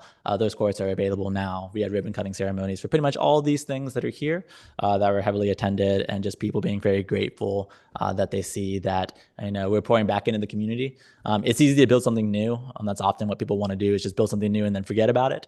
I really want to be, clear that, I'm here to stay. I'm here to make sure that these surfaces get maintained and taken care of over the years, and we don't let them get back to a poor state, to keep it safe and fun for the community. And then last, just to kind of something to look forward to, these are kind of projects that are technically funded. Technically we can kind of move around some of where these funds go, and we may choose to do some earlier than later. Disc golf juniors course, if you've ever been out on the disc golf course over at Greenfield, it's pretty much only intermediate and expert level. There's no beginner level. So we're making that official. The maintenance team is putting out new 18 tee pads out there so that anybody can feel like they can learn the sport and they don't just lose their disc in the first throw. The last Lock Park Pavilion, we plan on finishing in December. One major thing that me and administration have talked about is kind of updating our master plans for all of our parks. If you look at the master plan for Greenfield compared to what it is now, it's not quite what it is. So we're just trying to redo all that, put lights on soccer fields, and do all these other projects, and just continually spend the money the best that we can to do the best by our community. But that's just my last year and kind of how I've spent it beyond just the thousands of kids playing sports, the thousands of people going to the sports complex, and the hundreds of people we take on the transportation program. So very proud of my staff for making all this happen. Thank you all for the opportunity. I look forward to serving you all for as long as you'll have me. Thank you. Any questions, comments for Mr. Morales? He's been busy. Comment for want to let everybody know that Victor recently worked with a senior that was wheelchair bound. She wanted to watch her grandson play soccer, and Victor was able to arrange that so that she can actually watch her grandson play. And thank you for going beyond call of duty and helping her out. Yeah. Thank you. She was very grateful. Just a comment, I think that Victor has put together a fantastic staff. The staff is definitely overworked and is definitely understaffed. I think can't wait to see some of the incentive things that we have going on in the Parks and Rec, see what happens and development of our communities. Thank you for the work that you've done and look forward to more. Thank you. Thank you so much. Thanks, Vic. Awesome. Yes, Make just one brief comment. you may. In the spirit of, appreciation of Nicole and her staff, and we saw the dedication and commitment of her team, similarly with Victor and his staff, and appreciate the opportunity to showcase and share a little bit of that with you and the public, and for them to recognize and be recognized and have some appreciation. Also, don't want to forget, want to comment about our maintenance department, and Tom Edwards, our maintenance director, is here. He and Victor are responsible for seeing all these results you're seeing. Recreation can't do much of what it does without the support and the help and the assistance and the work of the maintenance department. And Tom and Victor work really hard to work together to make all these positive things happen. Wonderful. And just really appreciate all those efforts. And Tom, you and your team, just thank you very much. And just wanted to acknowledge that. Absolutely. Thank Thank you. you, Tom. Thank you. Wonderful. Thank you so much, Victor.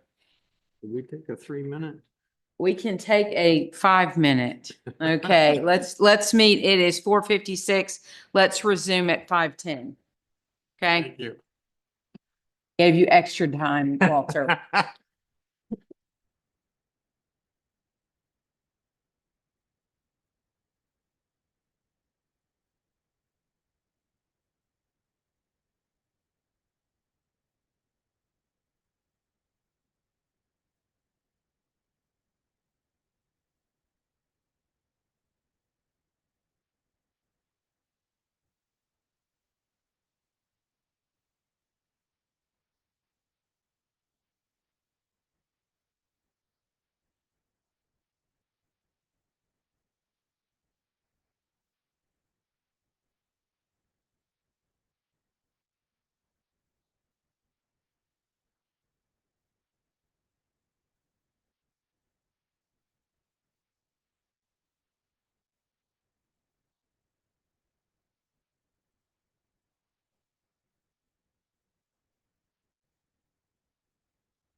Okay,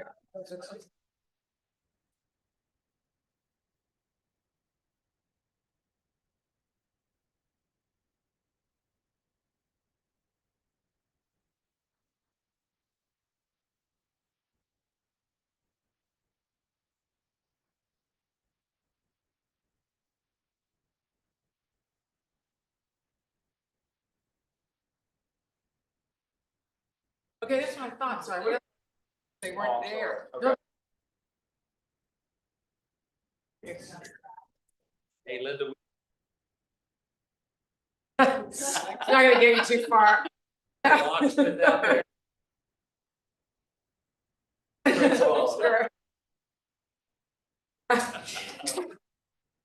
accused of anything. Sorry.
Thank you, Madam Chair, members of the board. Again, Matt Hinkle, the Emergency Communications Systems Manager.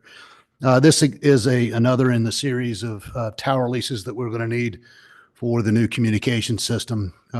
We had negotiated with Vertical Bridge, is the name VB BTS LLC. We'd come to an agreement with it's a 5-year lease with 4 5-year extensions, so a 25-year lease essentially. The payments will be $32.50 a month with a 3% escalator. It is worth noting that the actual rent is only just a little bit more than $2,000 a month, and then there's a revenue sharing with the landowner that Vertical Bridge it leases the land from. So that is this will give us the space on Tinker Mountain. We will be vacating the EMS Council Tower that we're currently on, and we'll be terminating that lease, and then which will offset some of the costs for this. I think we pay around $11,000 or $12,000 a year for that lease. This is a crucial part of the communication system in that it will be one of the main sites for the southern end of the county. And this has been reviewed by Mr. Lockaby for sufficiency, and I am here to answer any questions that you may have regarding this matter. Any questions for Mr. Hinkle? Matt, in previous years, we had that lease on there, and I think the landowner, which at that time was Skip Brandermule. Correct. Yes, sir. And I worked on I think we'd taken those leases, but I don't know if he had to pay for the rent or the option on the land. Now, the option on the land was new. Is that new this year? Was it renewed for this year? Was it new added on to it? Because I think we got a deal with Skip when he had that property. We did. I mean, it's fairly reduced. I mean, the amount of rent that we pay, but it's also shared with, I think Roanoke County pays a portion, and the Virginia EMS Council, Western Virginia EMS Council. Okay, thank you. Any other questions for Mr. Hinkle? If no questions, I move to approve. I'll second. We have a motion and a second to approve the tower lease agreement for Tinker Mountain. Any further discussion? All in favor? Aye. Any opposed? That motion carries. We will move on now to the request to award communication tower and radio system space RFP to Diamond Communications. Thank you, Madam Chair. So this was an RFP that we put out, obviously for communications tower space. We initially had Tinker Mountain included in this, along with the Reed Mountain tower site, which is going to be built in conjunction with the multi-use facility with dispatch center, the fire station extension. This will actually be going across, that will be going across the street, currently on some Dynex property that we're working on with an easement with them. But we received 2 bids from the RFP on July 9th, I believe it was, Diamond Communications and Level Up Towers LLC. And you can see in your packet that the scores between the two, and Diamond Communications was the high vendor on the scores. And as a brief synopsis of their proposal, in exchange for 0 rent on the lease or on the easement property, Diamond Communications will construct the tower, and we will get a 0 lease for our equipment on the tower. And also too, they will be paying us $25,000, kind of a bonus fee that when the first wireless carrier co-locates on the tower, and then we will receive 40% of the revenue share for the first carrier and 50% for every carrier after that. So it was quite an attractive proposal, much like real estate, location. That particular area is a hole for many of the carriers, and so it was quite attractive for the vendors to be able to want to do that particular tower, which obviously is a benefit for the county. So staff recommendation is that the board approve the award of the RFP to Diamond Communications for the construction of the Reed Mountain Tower. We waived the Tinker Mountain Tower primarily because the responses weren't as attractive as the offer that we were able to negotiate with Vertical Bridge. And I'm here to answer any questions that you may have. Any questions for Mr. Hinkle? There are no existing towers that we could use for our own occupancy? At Reed Mountain, no, sir. Tinker Mountain. Tinker Mountain, there are, and that's what we ended up doing is locating on an existing tower, which Vertical Bridge owned. We had initially negotiated with them, and it was their initial rate was quite high. That's when we went out to bid, and then we reopened negotiations and were able to get a much better rate. I noticed the only thing on the score sheet for the RFP was timing. Is this timing going to be in line with what you need? Yes, ma'am. The vendor has agreed that the tower will be completed, and we'll be able to start hanging our equipment on it by June 1st of 2026. And which that's will be in line with your goals? Yes, ma'am. Super. It's fantastic. Any other questions? I think it's a good deal. It's a really good deal. Would you like to move? So moved.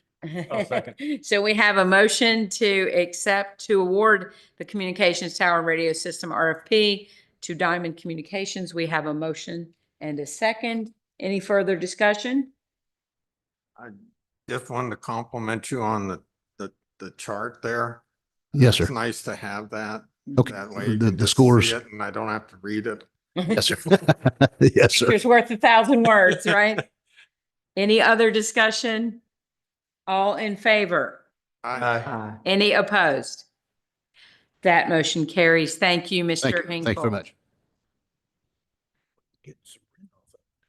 Mr. Lockaby, Mr. Mormon, who's up to talk to us, present the resolution to consider amendments to abolish the Highway Safety Commission.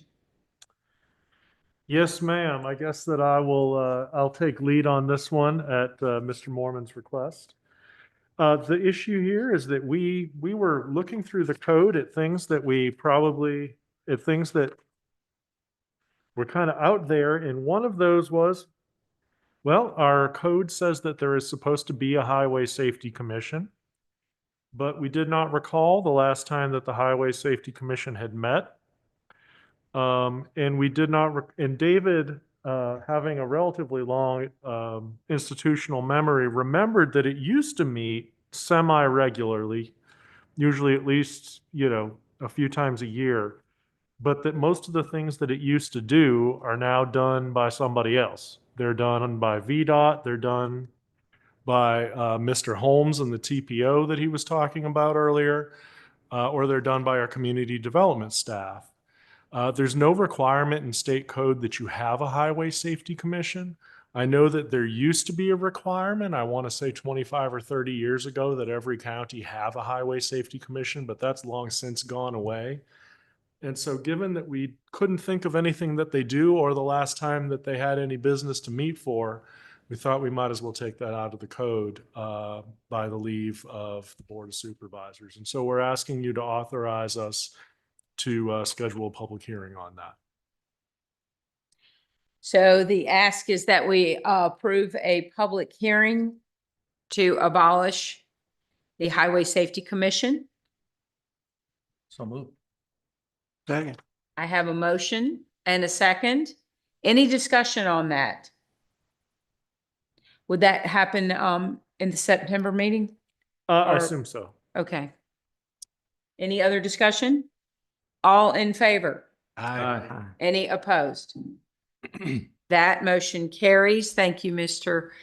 Lockaby, for that work. And now we will ask Mr. McCoy to come down for our next two agenda items. First, the VDOT revenue sharing grant for the Eagle Rock Greenway. Agenda item 18. Thank you. Thanks, sir. Thank you.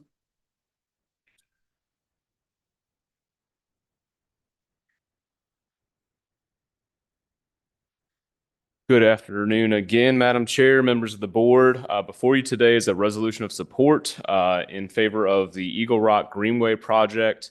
The county has applied for a pre-application for funding through the revenue sharing program through the Virginia Department of Transportation to construct a 2,600 linear foot by 10 feet wide greenway along the CSX railroad there in Eagle Rock. This project is one that's been involved with the Greenway plan, the 2018 Greenway plan. Has been featured on that plan since then. It's also in our CIP program with funding to begin in fiscal year of 27. The application requires a resolution by the board approving the funds. It is a 50-50 sharing program, so the state will kick in 50% of the funds, and then the other half of the funds is on the county to find. Whether it come from our funding or if we can find a different source of that does not matter to VDOT as long as we cover the other half of it. This is required before the application is due on September 15th, 2025. So that is why we are here asking for your support for that today. Happy to answer any questions you may have. Otherwise, the resolution is in your packet. Thank Will you. this- Go ahead. Will this connect to the Craig Botetourt? Yes, sir. It dovetails quite nicely to Last Lock Park that Victor was mentioning earlier today, which serves as one of the trailheads for the Craig Botetourt Scenic Trail. It is, as you may be able to see in that document before you, connects all the way up to what I'll call Eagle Rock proper via an existing rail access next to the road. It's currently gravel. Questions about the right-of-way still amount. We're going to figure that out through the right-of-way process if we get the funding. But yes, it is intended to access Last Lock Park, allow folks from Eagle Rock to walk along that trail to then get to the park itself and the scenic trail as well. That's a little green section. Yes. Okay, thank you. Other questions?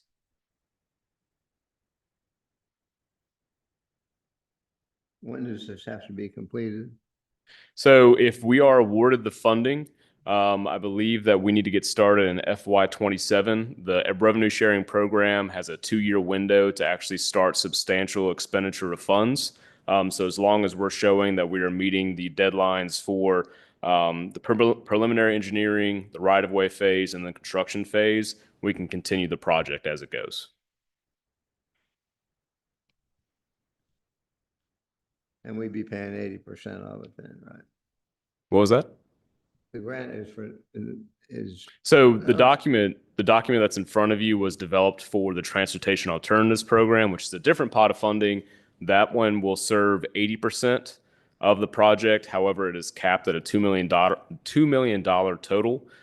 This one, with all projects exceeding $2 million pretty much that we work on, would not necessarily qualify as well for that program. That's why we're seeking this 50-50 match. There are less strings attached because it's not federal dollars, and it will actually fund a higher amount. Hopefully it doesn't cost a whole lot more than $2 million, but we don't want to have our hands tied and not be able to finish the project because we can't get to that $2 million threshold. Good. Madam Chair, are you seeking a motion? I am, if there are no further questions. And apparently there aren't, so I'll move that we proceed with this. Second.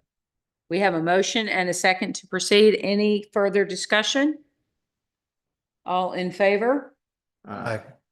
Any opposed? That motion carries.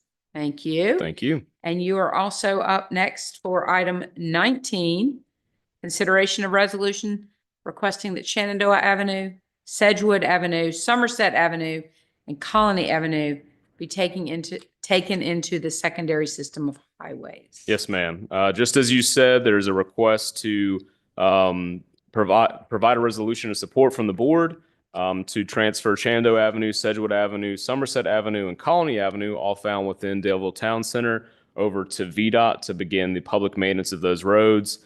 This is a process that is pretty typical for us, especially in Daleville Town Center. It's happened a few times where they have a walkthrough with VDOT. VDOT points out things that aren't appropriate for public street acceptance. The developer fixes what they have.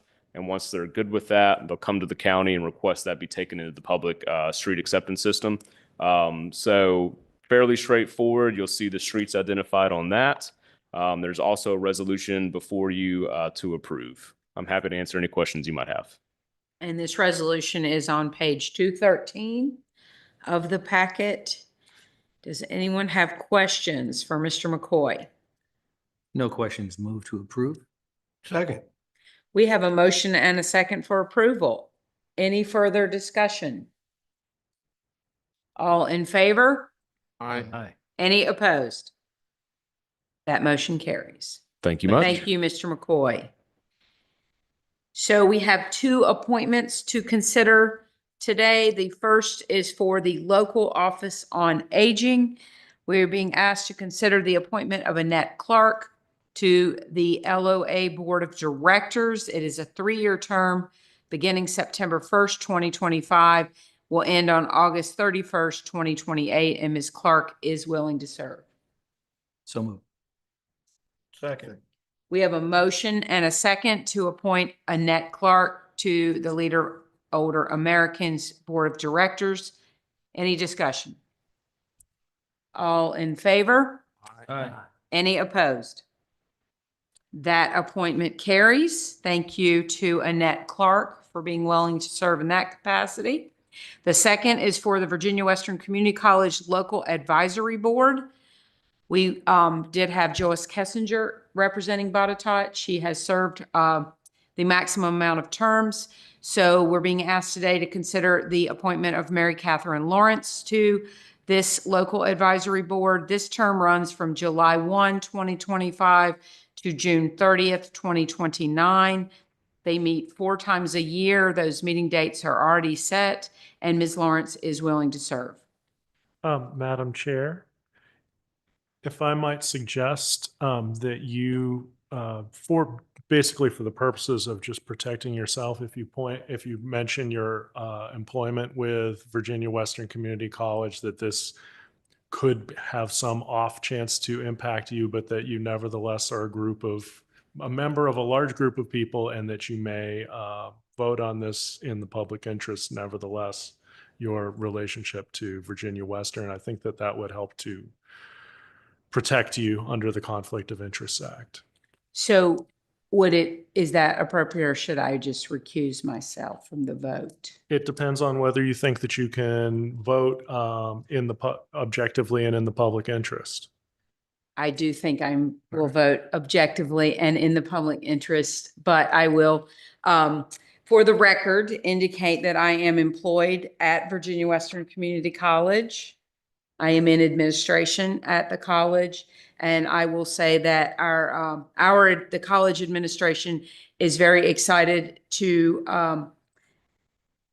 have this appointment for a couple reasons. Number one, Ms. Lawrence has attended Virginia Western as a student, has done programming there, and also represents the agricultural community, which we do not have that on our local advisory board, which is one reason this was a very compelling appointment. Now, how many people do you think are in administration at Virginia Western? Well, there is a president, there is a leadership team, her direct cabinet, which are Would you 7. say is it more than 3? Yes, All right. That's all we need to know for the purposes of Conflict of Interest Act. And you do believe that you can vote objectively in the public interest? I believe I can vote objectively, and I will vote objectively. Thank you, Madam Chair. Thank you. So, do we have a motion? Move to approve. Second. Yeah. We have a motion and a second. Brandon, any further discussion? All in favor? Aye. Any opposed? That appointment carries. We thank Ms. Lawrence for being willing to serve. We are now at agenda item 21. I have one request to speak on with general comments. Mr. Carl Morris.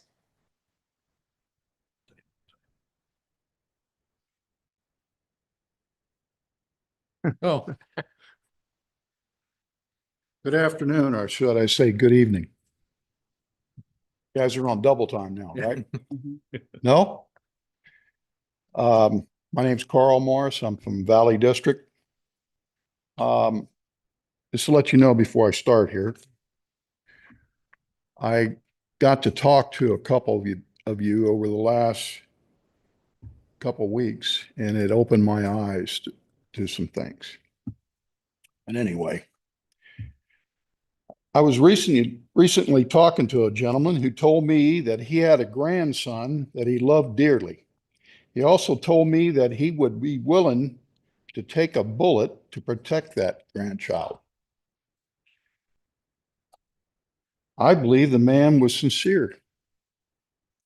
I have a great granddaughter, and I feel the same way about her.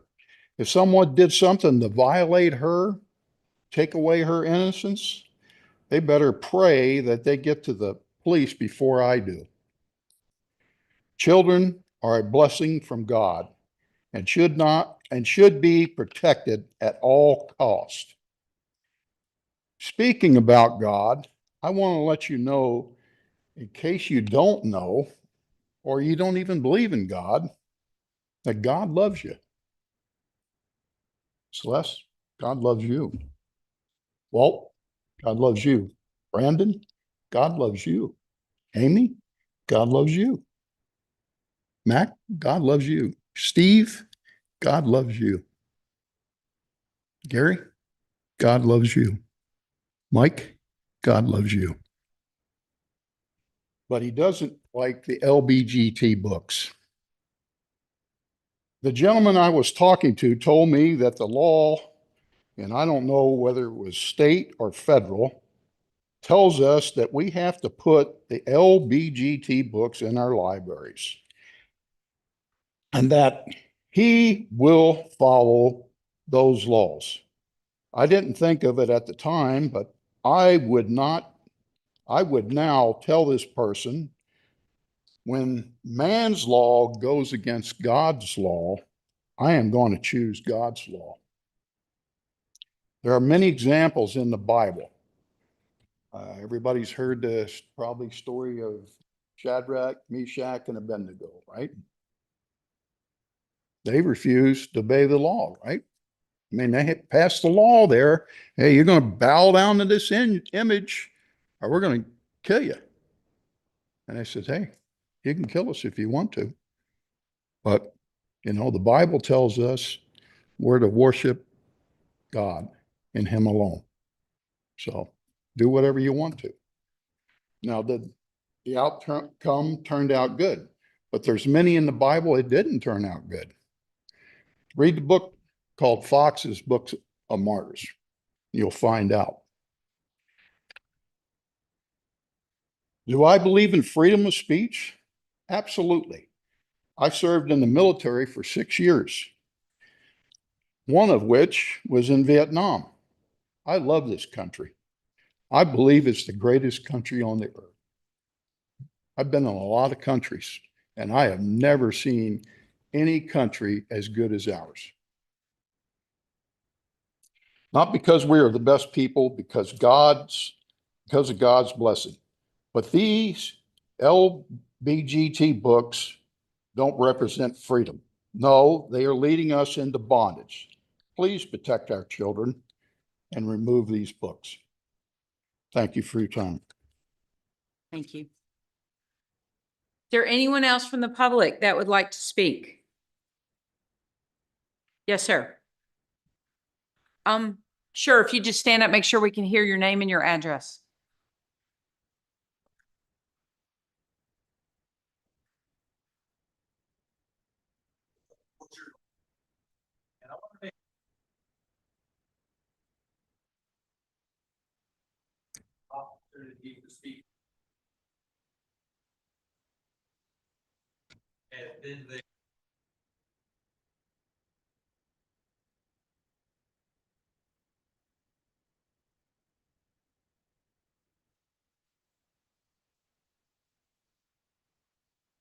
May not be aware number of from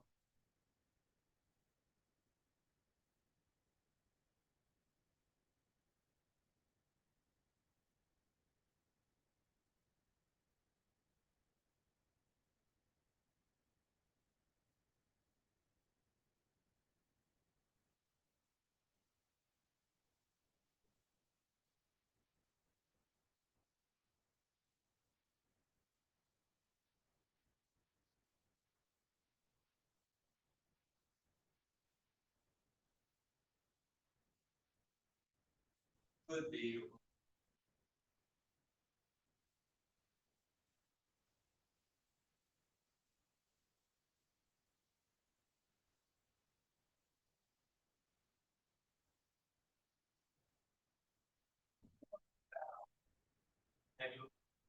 and we considered it.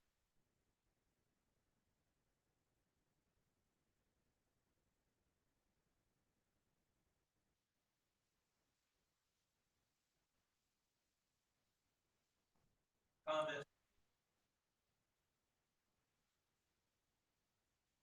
And that's really the extent. Thank you. Thank you. Anyone else from the public would like to speak? Wonderful. Any supervisor comments? I'm good. Okay, I know Mr. LaRue has stayed here to answer one question for me. We can make it brief this month, Gary, and bring it back next month, but I just feel so compelled to bring this forward. Those of us in Arcadia have really struggled regarding the broadband issue. For those of you who are not in North Botetourt, we are still not served by fiber. We have no option for fiber in our neck of the woods. And there have been multiple projects that have come and multiple projects that have gone for various reasons. So I had asked Mr. LaRue to give us an update today, and maybe we'll do this again next month at an earlier point in the agenda. But if you could fill us in on where we are today, Gary, I know there's been some development. So thank you, Madam Chair and board members. It's always a pleasure to be here with you. And so just wanted to go back over some of the broadband efforts that have taken place over the past few years in the Arcadia area. So this project has started back in 2017, and Dr. Scotthorn knows exactly all of the lineage of this because he was deeply involved in getting fiber to the home of individuals in Botetourt County. And I'm happy to report that we are well on our way to getting universal broadband to folks in Botetourt County, except for the Arcadia area. And I hate to bring that to the attention, but it's the fact is the fact. One of the things that has happened in the Arcadia area is that that was previously held by Bark Electric Co-op out of Rockbridge County, and as a federal area that they were to build out. And they never did do that. Even after multiple contacts, many meetings and working with them, they fell short of building that area out. There's about somewhere in the neighborhood of 800 homes that would be in that, 800 homes plus businesses that would end up being in that area that has not been built out. They were doing that in concert with Dominion Energy, and Dominion Energy had actually built the backbone that was associated with that. The middle mile had been built, and they had invested a substantial amount of money to go from substation to substation, and then Bark was to ride that fiber along the way. And as again, Bark did not do that, and they basically removed themselves from the federal process. So after that, we started working with Lumos as a possibility for a VATI award, which the VATI awards were the ones that we have had all over the rest of the county. And so by the time that we ended up getting that semi lined up, then the VATI program actually went away.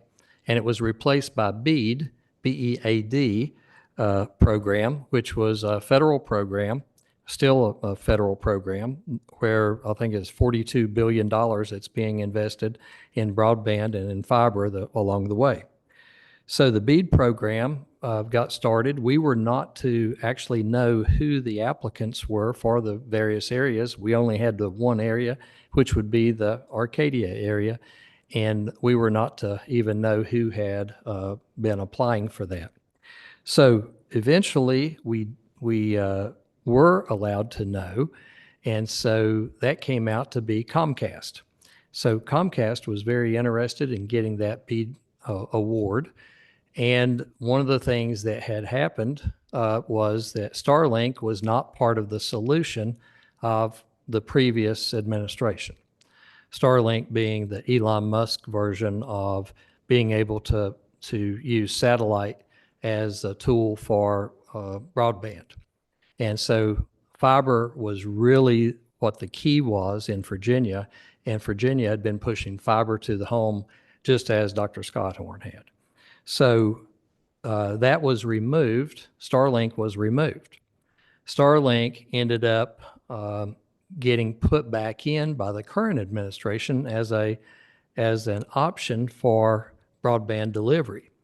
And what happened is that held up the BEAD award in Virginia, which held up the BEAD award in Arcadia, which seems like it doesn't take anything except the weather to hold up anything in Arcadia. So it could be a cloudy day and it holds up fiber in Arcadia, it seems like. So anyway, now the Virginia application for that BEAD money has actually went through the DHCD and is waiting for the federal government to approve that BEAD funding. The BEAD funding in Arcadia does not have Starlink as one of those providers. It's not part of the solution at this point. And so we're waiting to see how that actually is held within the feds, and if they actually approve it with or without Starlink. And if it is approved with Starlink, I would suspect that the application will have to be reworked some to accommodate for some of those areas of Starlink. We were notified that the Arcadia area, believe it or not, was the highest subsidy area that was necessary for subsidy in the Commonwealth, in the entire Commonwealth, was that area. So that points to the fact that that's one of the reasons why this has been so difficult to get funded, is because of the topography, the low number of residents, the distance for residents in between each other, a lot of reasons for all of this taking place. But we're at this point right now, we're waiting on the federal government to approve or disapprove the Virginia application for the BEAD program. If it gets approved, then Comcast is ready to get started. And if it does not get approved, then we'll have to go back and hear what the feds tell us to do associated with that. Out of that $42 billion that had been allocated for the BEAD program nationwide, Virginia ended up with $1.48 billion. And so that is to cover all of the remaining homes.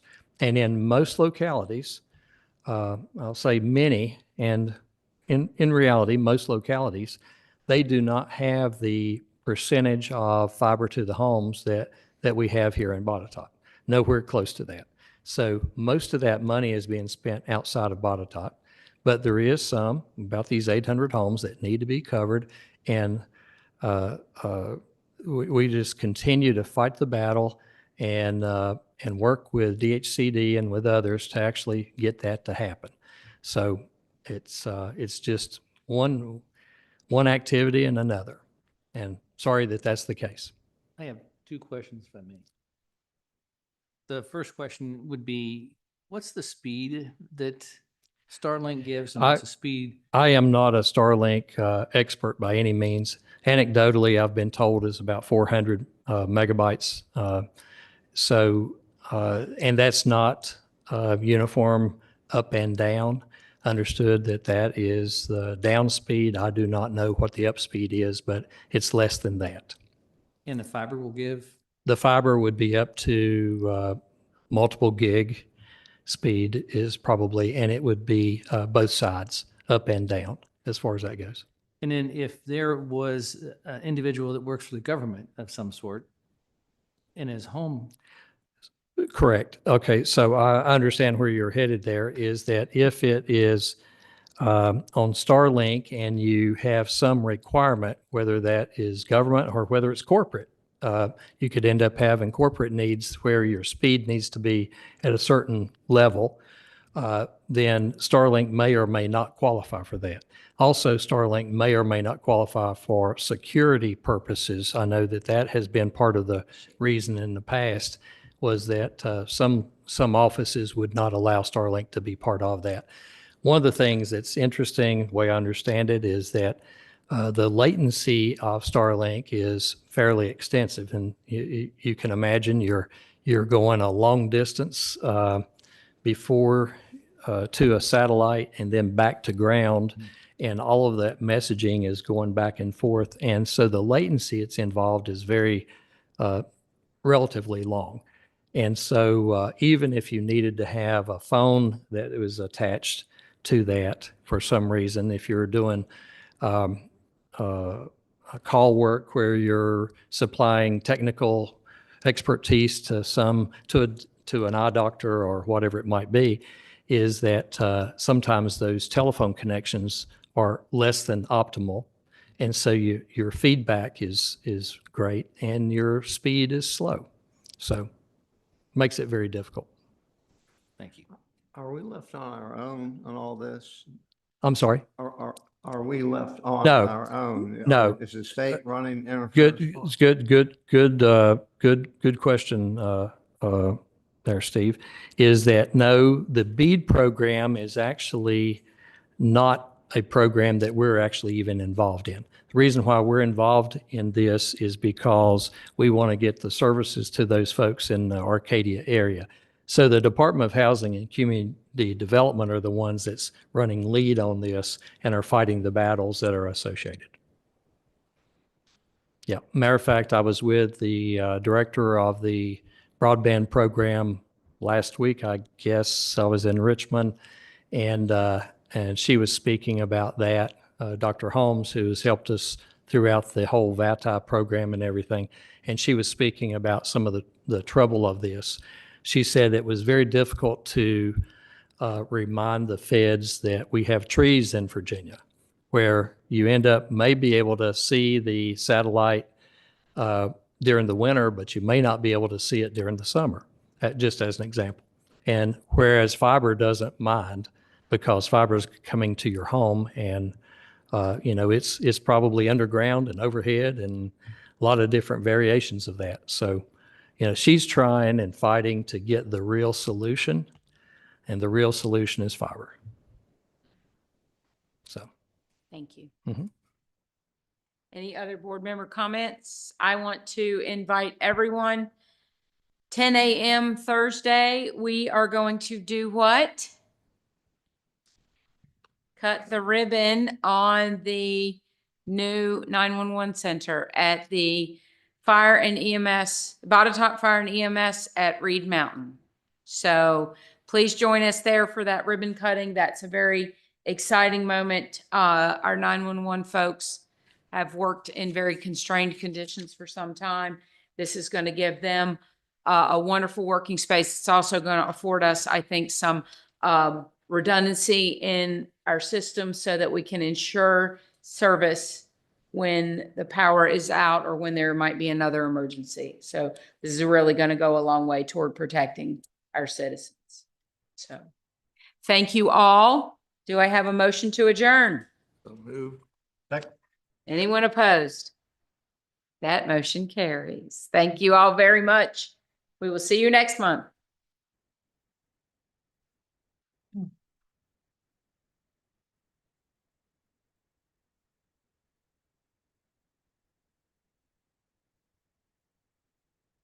Can you pass those to Celeste, please?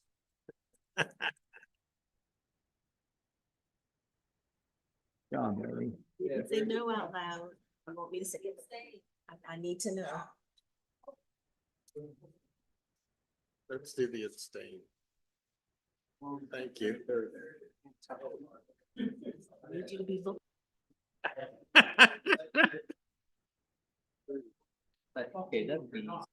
Yeah, that should have been.